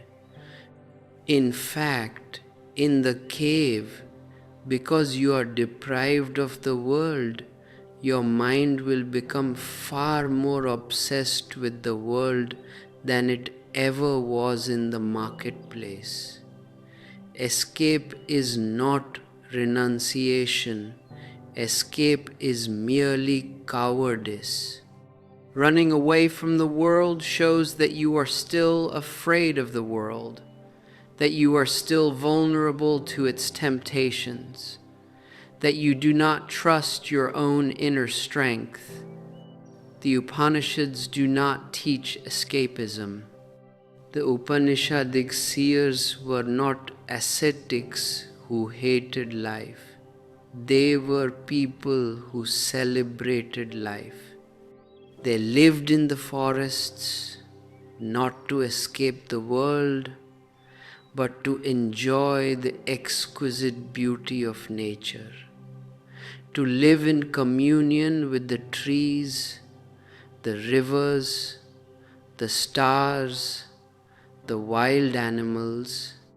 They had wives, they had husbands, they had children, they ran gurukuls, communes of learning and meditation. They did not teach you to renounce the world. They taught you to rejoice in the world. Look at the image of the lotus flower. The lotus flower is the most sacred symbol in the Eastern mystical vision. Why? Because the lotus flower grows out of the thick, dirty, smelly mud at the bottom of the lake. yet it rises above the water and opens its velvety petals to the morning sun, completely pure, completely untouched, completely unpolluted by the mud. The lotus flower does not run away from the mud. It does not say to the mud, "You are dirty, I cannot live with you." It draws its very nourishment, its strength, its fragrance, its vibrant colors directly from that dirty mud. Without the mud, there can be no lotus flower. The world is your mud, and your consciousness is the lotus flower. You do not need to run away from the mud of the marketplace. You have to learn the art of growing like a lotus flower. You live in the marketplace, you work in the office, you take care of your family, you engage in relationships, but you remain inwardly untouched, unpolluted, centered in your witnessing awareness. This is what I call true renunciation, not escaping from the world, but bringing the fragrance of meditation into the world. To help you understand this synthesis, let us look at the two extreme approaches that humanity has tried up to now. On one hand, there is the materialist. The materialist chooses only the outer world, the world of action, the world of matter, the world of sensory pleasure. He says the outer is all that exists. There is no soul, there is no consciousness, there is no inner world, there is no godliness. Eat, drink, and be merry, for tomorrow we die. The materialist accumulates wealth, builds big houses, acquires political power, pursues sensory pleasures. But because he denies the inner world, because he has no roots in meditation, he remains spiritually impoverished. He may have all the luxuries of the world, but inside he remains empty, anxious, bored, and meaningless. He is rich outside, but a beggar inside. On the other hand, there is the old spiritualist, the traditional monk, the ascetic. He chooses only the inner world, the world of meditation, the world of silence, the world of detachment. He denies the outer world, he condemns matter, he rejects body, he escapes from human relationships. He sits in his cave, silent, detached, meditating. But because he denies the outer world, because he rejects action and creativity, his life becomes uncreative, dry, colorless, and stagnant. He has depth, but he has no flowers. He has roots, but he has no foliage, no shade, no fruit to offer to the world. He is rich inside, but a beggar outside. Both these approaches are one-sided, lopsided, incomplete, and fundamentally flawed. Both live in the trap of either or, either the materialist or the spiritualist, either the world or God, either action or meditation. I bring to you the philosophy of both and more. Why choose between the outer and the inner? Why choose between the circumference and the center? Why choose between the body and the soul? Both belong to you. Both are two aspects of one single organic reality. Be a materialist on the outside and be a spiritualist on the inside. Be rich in the outer world with science, technology, art, comfort, and creative action. And be rich in the inner world with meditation, awareness, silence, and cosmic ecstasy. I teach you to be Zorba the Buddha. Zorba represents the outer richness, the passion for life, the love of music, the joy of dancing, the appreciation of beauty, the enjoyment of food and comfort. Buddha represents the inner richness, the stillness of consciousness, the depth of witnessing, the peace of non-desire, the luminosity of enlightenment. When Zorba and Buddha merge into a single human being, the complete, integrated, whole human being is born. He does not deny the earth to gain heaven, nor does he deny the soul to gain the world. He enjoys the earth because it is the visible body of the divine, and he enjoys the soul because it is the invisible heart of the divine. If this synthesis of Zorba and Buddha, this vision of living a multi-dimensional life of joy, meditation, and total freedom speaks to your heart, take a moment to nourish this living stream with us. If you wish to support our commune and help us spread these seeds of meditation and freedom to humanity, you can click the join button below this video to become a channel member or share your love through a super thanks or explore our digital ebooks linked in the description. Like this video, subscribe to our channel, and leave your heart's reflections in the comments below. Your participation ensures that this sanctuary of truth remains open and vibrant for searching souls all over the globe. Now let us examine how action and meditation can be harmonized in your day-to-day life. The Isa Upanishad reveals a master key in two breathtaking sutras. Into a blinding darkness go they who worship action alone. Into an even greater darkness go they who worship meditation alone.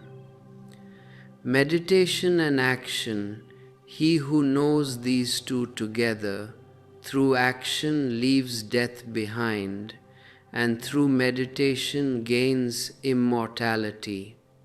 Look at the extraordinary courage of this Upanishadic statement. It says that those who engage only in outer action without inner meditation go into blinding darkness. That is easy to understand. If you live only in outer action, you become a robot, a machine, lost in the noise and bustle of the marketplace, completely ignorant of your own inner self. But then the Upanishad adds a statement that shocks the traditional religious mind. It says, "Into an even greater darkness go they who worship meditation alone." Why does the Upanishad say that those who worship meditation alone go into an even greater darkness? Because the person who worships action alone is at least creative on the outside. He builds houses, he makes roads, he develops science, he creates comforts, he contributes something to the physical world, even if he remains spiritually ignorant. But the person who worships meditation alone, who escapes from the world, becomes completely uncreative, useless, stagnant, and dropped out. He sits in his cave like a rock, doing nothing, contributing nothing to existence, living off the labor of others, pretending to be holy while carrying a dead, cold, sterile inner world. His darkness is greater because his escapism is wrapped in holy pretension. He has turned meditation into an addiction, into an artificial drug to escape from the challenges of life. The Upanishad says, "He who knows these two together through action leaves death behind, and through meditation gains immortality." Action and meditation are two wings of a bird. Can a bird fly with only one wing? If a bird tries to fly with only its right wing or only its left wing, it will flutter awkwardly, fall to the ground, and smash itself. It needs both wings in perfect balance and harmony to soar high into the blue sky. Action is your outer wing. Meditation is your inner wing. Through action, you take care of your physical life, you create material comfort, you build a healthy society, you engage in creative art, science, and work, and you leave physical death and starvation behind. Through meditation, you discover your inner stillness. You touch the unmoving axle of your consciousness. You realize your no-self nature, and you gain eternal immortality. When action and meditation come together, your work becomes worship, your daily labor becomes a dance, your life becomes a continuous celebration. How do you bring action and meditation together? How do you practice what the ancient Taoist masters called Wu-Wei, effortless action? In the Book of Secrets, Shiva gives a technique for this exact purpose. When in worldly activity, keep attentive between the two breaths, and so practicing, in a few days, be born anew. Whatever you are doing in the world, do not let your entire attention be consumed by the task. Keep a small stream of your awareness focused inward on the quiet gap between your incoming and outgoing breath. When you are typing at your computer, type with skill, type with speed, type with efficiency. but let one arrow of your awareness remain inside, watching the breath move in and out, watching the gap at the navel. When you are cooking food, let your hands chop the vegetables and stir the pot, but let your inner eye watch the silent witness within. When you are walking on the street, let your legs move, but remain anchored at the unmoving center of your being. This is double-arrowed consciousness. One arrow points outward toward the activity, one arrow points inward toward the witness. When you practice double-arrowed consciousness, a great miracle happens. You stop being a performer who is stressed and anxious about the results. You become an actor on the grand stage of existence. Look at an actor playing the role of Hamlet or King Lear on the stage. He wears the royal robes, he speaks the dramatic lines, he cries, he fights, he brandishes his sword, he pretends to die.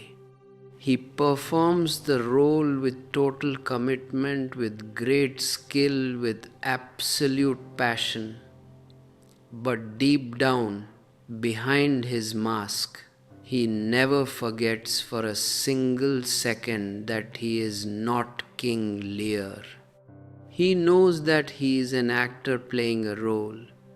When the curtain falls, he takes off the costume, washes off the makeup, receives his pay, and goes home to sleep peacefully in his own bed. He does not carry the tragedy of King Lear home with him. He does not go home crying, "My kingdom is lost, my daughters have betrayed me." That would be sheer madness.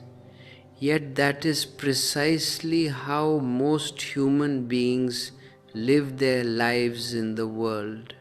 You take your role so seriously, you become so identified with being a doctor, an engineer, a businessman, a husband, a wife, a mother, a father, that you forget the actor behind the mask. When your business suffers a loss, you jump out of a window. When your spouse leaves you, you drink poison. When your plans fail, you sink into clinical depression. You have forgotten that it is all a psychodrama, a grand play organized by existence for its own celebration. When you bring meditation into action, you become an actor in the drama of samsara. You do your job with total efficiency. You love your partner with total intimacy. You take care of your children with total compassion. You create art with total passion, but deep inside, at the unmoving axle, you remain a quiet, unattached witness. If success comes, you smile and say, "The play is going well." If failure comes, you smile and say, "The play has taken a dramatic twist." You do not get intoxicated by success, and you do not get crushed by failure. You remain balanced, centered, serene, at ease. This is Wu-Wei action without a doer, effort without tension, movement around an unmoving center.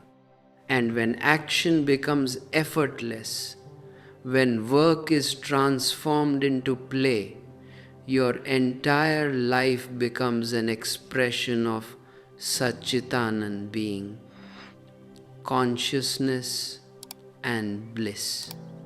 Think about how we have turned even our play into hard work. Look at people playing golf or tennis or cards. Look at their faces. They are tense, anxious, competitive, sweating, angry. If they lose the game, they cannot sleep at night. They have turned a simple, beautiful game into a matter of life and death, an extension of their political and economic ambitions. They are not playing, they are working hard at playing. A meditator does the exact opposite. He turns hard work into play. Even when he is running a big business, or managing a large commune, or solving complex scientific problems, he approaches it with the innocent, light-hearted spirit of a child playing on the seashore. He enjoys the process itself. He is not obsessed with the result because he knows that the result belongs to the future, while the joy of action belongs to the here and now. When you are not obsessed with the result, when your whole energy is poured into the present moment of action, the quality of your work reaches its highest peak. You become a genius in whatever you do. A painter who paints for money, or for fame, or for a Nobel Prize, is constantly looking at the clock, constantly thinking about how the critics will review his painting, how much the gallery will pay for it. His mind is divided, his hands are tense, his vision is clouded by ambition. His painting will be flat, dead, devoid of soul. But a painter who paints because he loves the very act of painting, who becomes so totally absorbed in the colors, the brush strokes, the canvas, that the painter disappears and only the painting remains. His work carries a divine radiance. It touches the hearts of those who look at it because it was born out of a moment of pure, unmotivated, meditative playfulness. This is how a sannyasin lives in the world.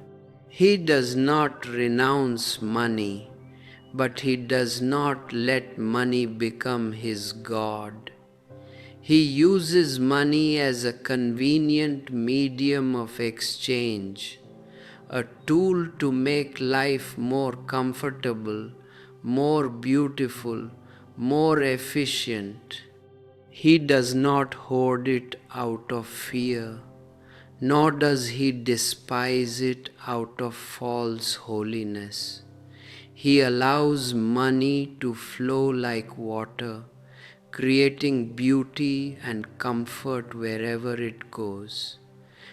He does not renounce love or sex, but he transforms sex into love and love into prayer. He does not possess his lover, nor does he allow himself to be possessed.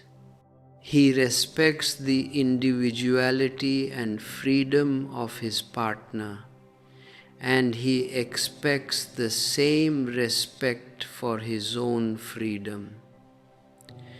Their relationship is not an iron cage of marriage, but an open sky where two independent birds fly together in deep harmony and communion. He does not renounce comfort, art, music, or poetry, but he uses them all to enrich his consciousness, to make his life a palace of beauty and light. And in the midst of all this rich, vibrant, creative, outer living, he maintains his daily communion with his inner center through meditation. He sits silently every day, closing his eyes, stepping off the moving wheel of the world, and resting in the unmoving axle of his soul. He drinks from the nectar of the inner full moon, and then he returns to the marketplace, carrying that cool, exquisite moonlight in his eyes, in his smile, in his very touch. He is rich inside, and he is rich outside. He is whole, he is holy. This is the integration of action and meditation. This is the realization that Purnamada Purnamidam, that is whole, and this is whole. The unmanifest godliness is whole, and this manifest universe is whole. To reject either is to live a half life, a crippled life, a miserable life. To embrace both is to enter into the fullness of divine existence. Do not let anyone convince you that you have to choose between the world and your soul. You can have both, and you must have both. The world provides the soil, the air, the water, the sunlight. Your soul provides the seed, the awareness, the flowering, the fragrance. Let your roots go deep into the rich soil of the earth through creative, passionate action. And let your branches reach high into the boundless sky of the cosmos through silent, watchful meditation. When your roots are deep in the earth and your branches are high in the sky, your life becomes a blossoming of divine glory. You become a living bridge between the material and the spiritual, between the temporal and the eternal, between the human and the divine. Live this synthesis. Experiment with it in your work, in your relationships, in your moments of solitude, in your moments of activity. Do not let your mind create artificial boundaries.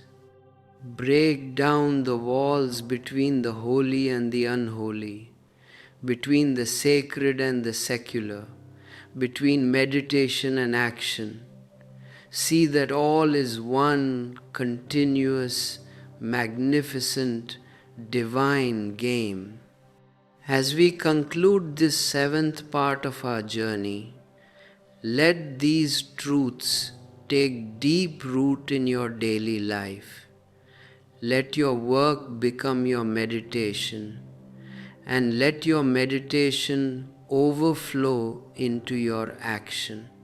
If this vision of wholeness inspires your path, take a moment to like this video, share your heart's reflections in the comments, and pass this message on to other searching souls.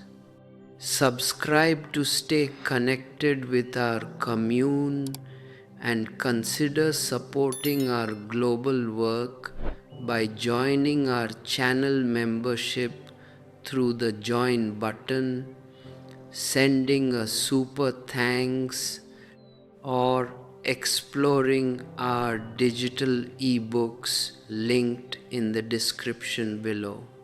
Stay watchful, stay playful, stay whole as we move smoothly into the final, ultimate culmination of our journey together in the next part. And when you understand that action and meditation are not two separate things, but two wings of the same bird, a profound, irreversible shift occurs in your consciousness. You stop seeking. Why have you been seeking for so many lives?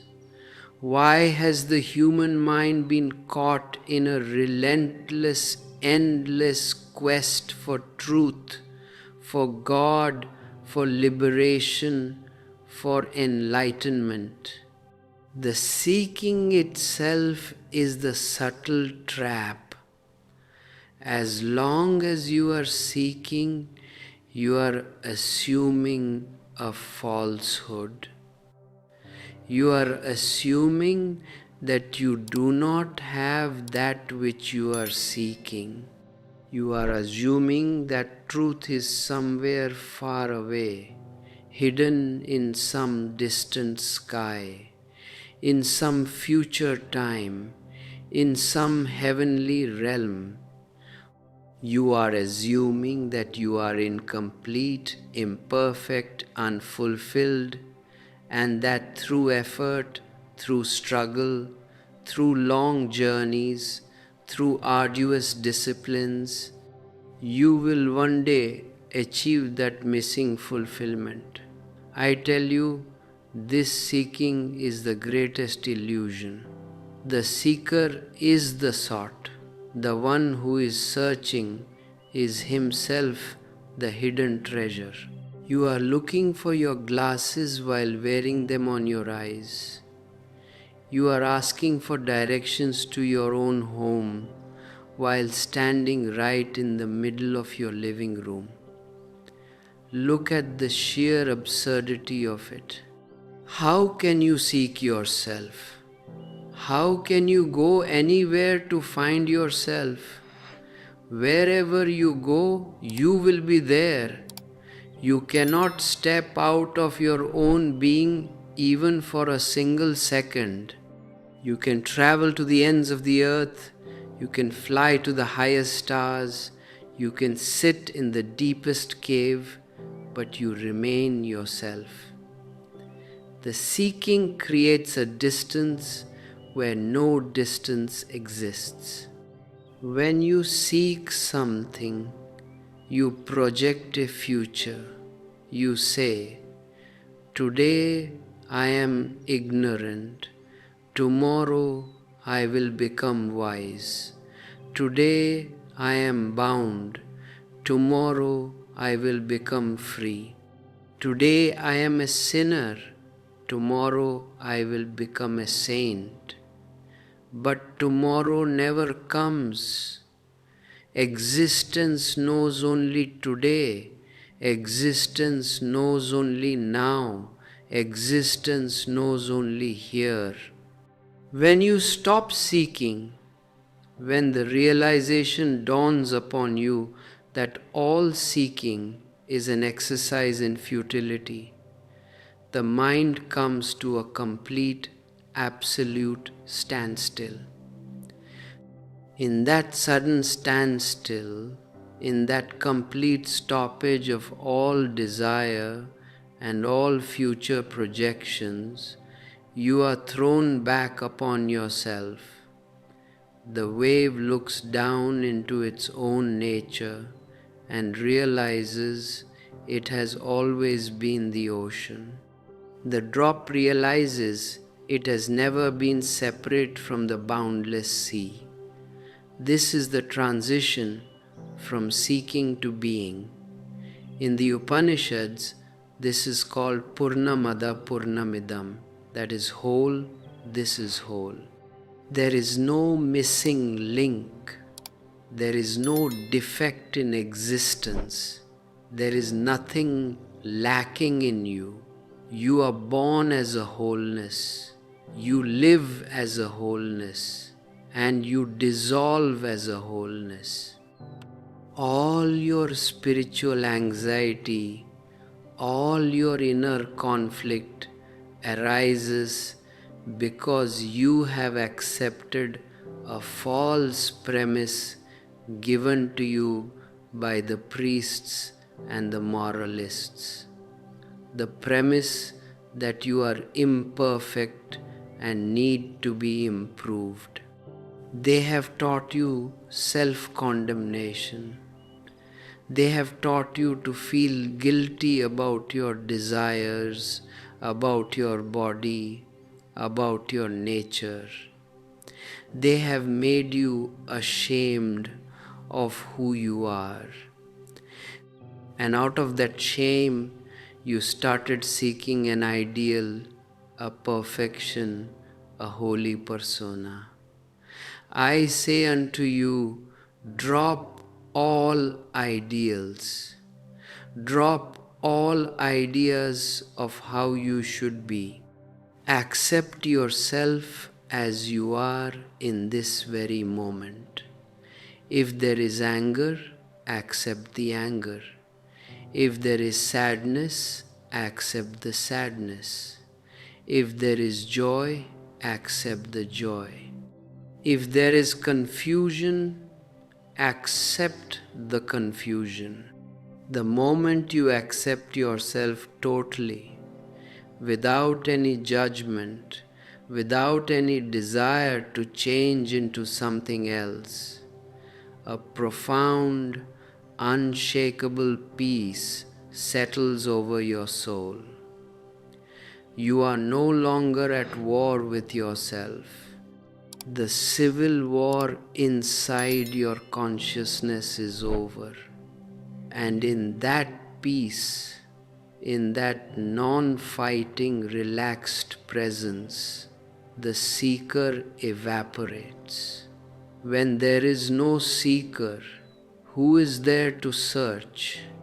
Only pure being remains luminous, silent, joyous, overflowing. In the ancient scripture, I am that, the seer speaks of living in your own light. What does it mean to live in your own light? Up to now, you have been living in borrowed light. You have been living in the light of Jesus or Buddha or Krishna or Muhammad or the scriptures or the parents or the society. You have been carrying borrowed candles, and because those candles are borrowed, they can be blown out by the slightest breeze of doubt, difficulty, or tragedy. Living in your own light means becoming a light unto yourself. Apo Dipo Bhava. It means you no longer rely on external authorities. You no longer ask the priest what is right and what is wrong. You no longer consult the scriptures to decide how you should live. Your own awareness, your own inner witness has become your guiding light. When Gautam Buddha was dying, his devoted disciple Ananda began to weep bitterly. Ananda said, "Master, you have been with us for 40 years. You have guided us. You have protected us.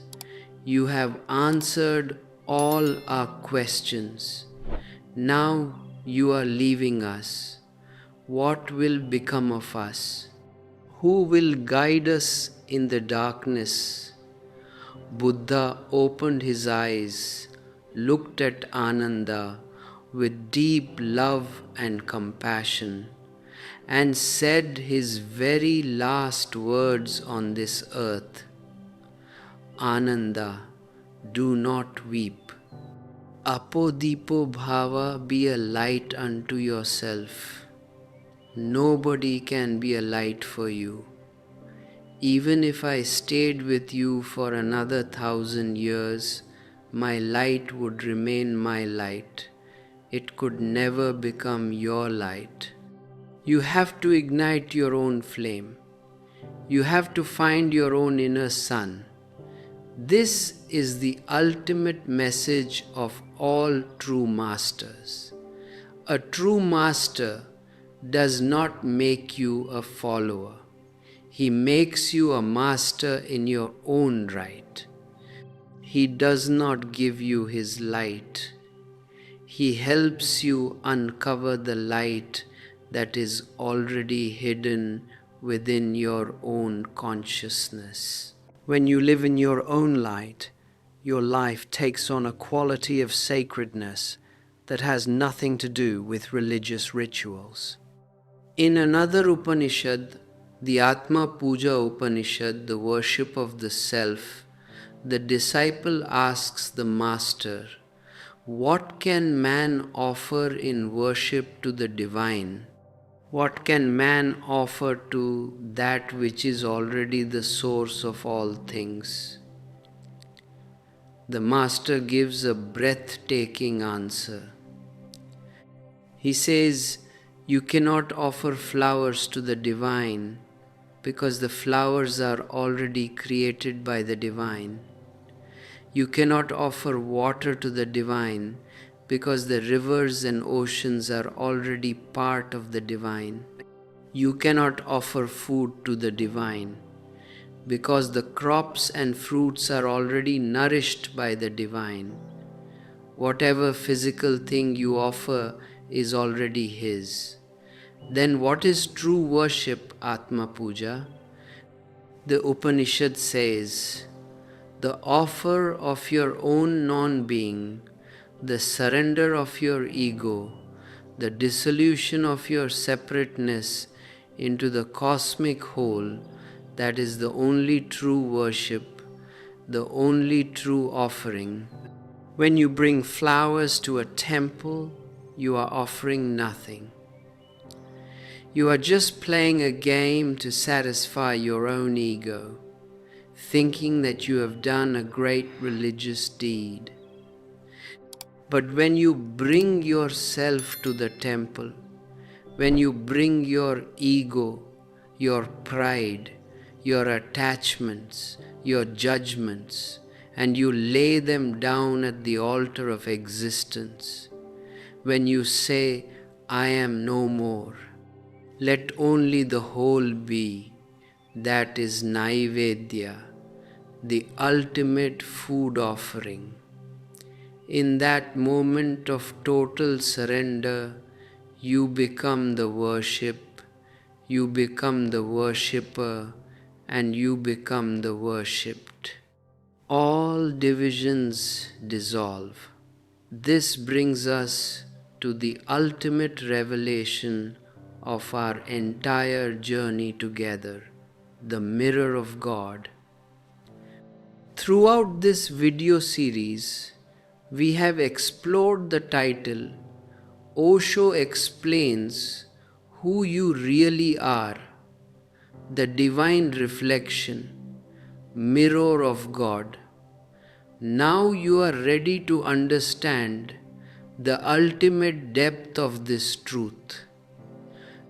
Existence is a cosmic mirror. When the mirror of your mind is covered with dust, with thoughts, desires, prejudices, and ego, you see a distorted, broken, fragmented world. You see yourself as a small, helpless, mortal individual, and you see the world as a chaotic, alien, hostile place. But when the mirror of your mind is cleaned through meditation, when the dust of centuries is wiped away through pure witnessing, when you stand in total emptiness and innocence, what happens when you look into the mirror? You do not see a human face. You see the face of the divine. You see the Creator recognizing Himself in His own creation. The one who is looking into the mirror and the reflection inside the mirror merge into one single, eternal, luminous reality. You realize that you are the mirror of God. God is not a person sitting somewhere in the clouds looking down at you. God is the invisible, eternal, conscious presence that is looking out through your eyes in this very moment. God is the heart that is beating in your chest. God is the breath that is flowing through your lungs. God is the love that is rising in your soul. Existence is God expressing Himself in infinite forms. In the flower, God experiences fragrance. In the bird, God experiences song. In the ocean, God experiences majesty. In the star, God experiences radiance. And in the human consciousness, God comes to the ultimate peak of self-awareness, where the mirror becomes clean and the divine recognizes Himself. This is the completion of the cosmic play, the Leela. When you realize this, life is no longer a problem to be solved. You do not ask why there is suffering, why there is pain, why there is evil. You see that all polarities, light and shadow, life and death, joy and sorrow, are part of the grand tapestry of existence, adding depth, beauty, and harmony to the whole. You stop complaining, you stop fighting, you stop trying to reform the universe according to your small, foolish ideas. You accept everything with deep gratitude, with a resounding yes. You live as Zorba the Buddha, rich outside, rich inside, grounded in the earth, open to the sky, acting passionately in the world, yet remaining an unattached, silent witness at the center. Remember, my fellow travelers, the journey from seeking to being is not a journey across space or time. It is a journey from the surface to the center. It is the shortest journey in existence, yet it seems so long because you are looking in the wrong direction. You have been looking outside, searching for happiness, searching for love, searching for God, searching for peace in external things, in external achievements, in external relationships, and everything outside is fleeting, changing, impermanent. When you look outside, you are looking at the moving wheel. When you look inside, you discover the unmoving axle. And what is required to turn your eyes inward? Just a moment of quietness, a moment of relaxation, a moment where you put down all your burdens. You do not need to abandon your daily life. Continue your work, continue your studies, continue your family life, continue your creative projects, but let every action be rooted in your inner silence. Let your work become your meditation. Let your love become your prayer.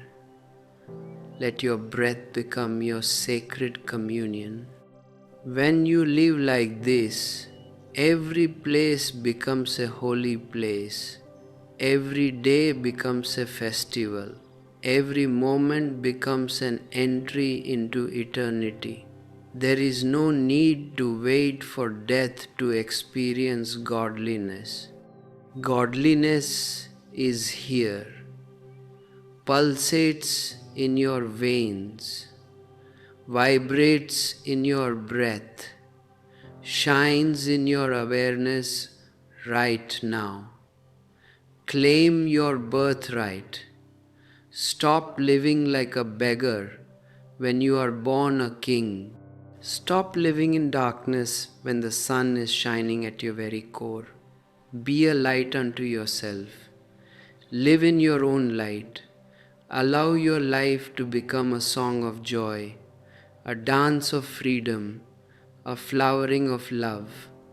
This is the true spirit of the Upanishads, the true message of the ancient seers, and the true vision of the new humanity. I am not offering you a new religion.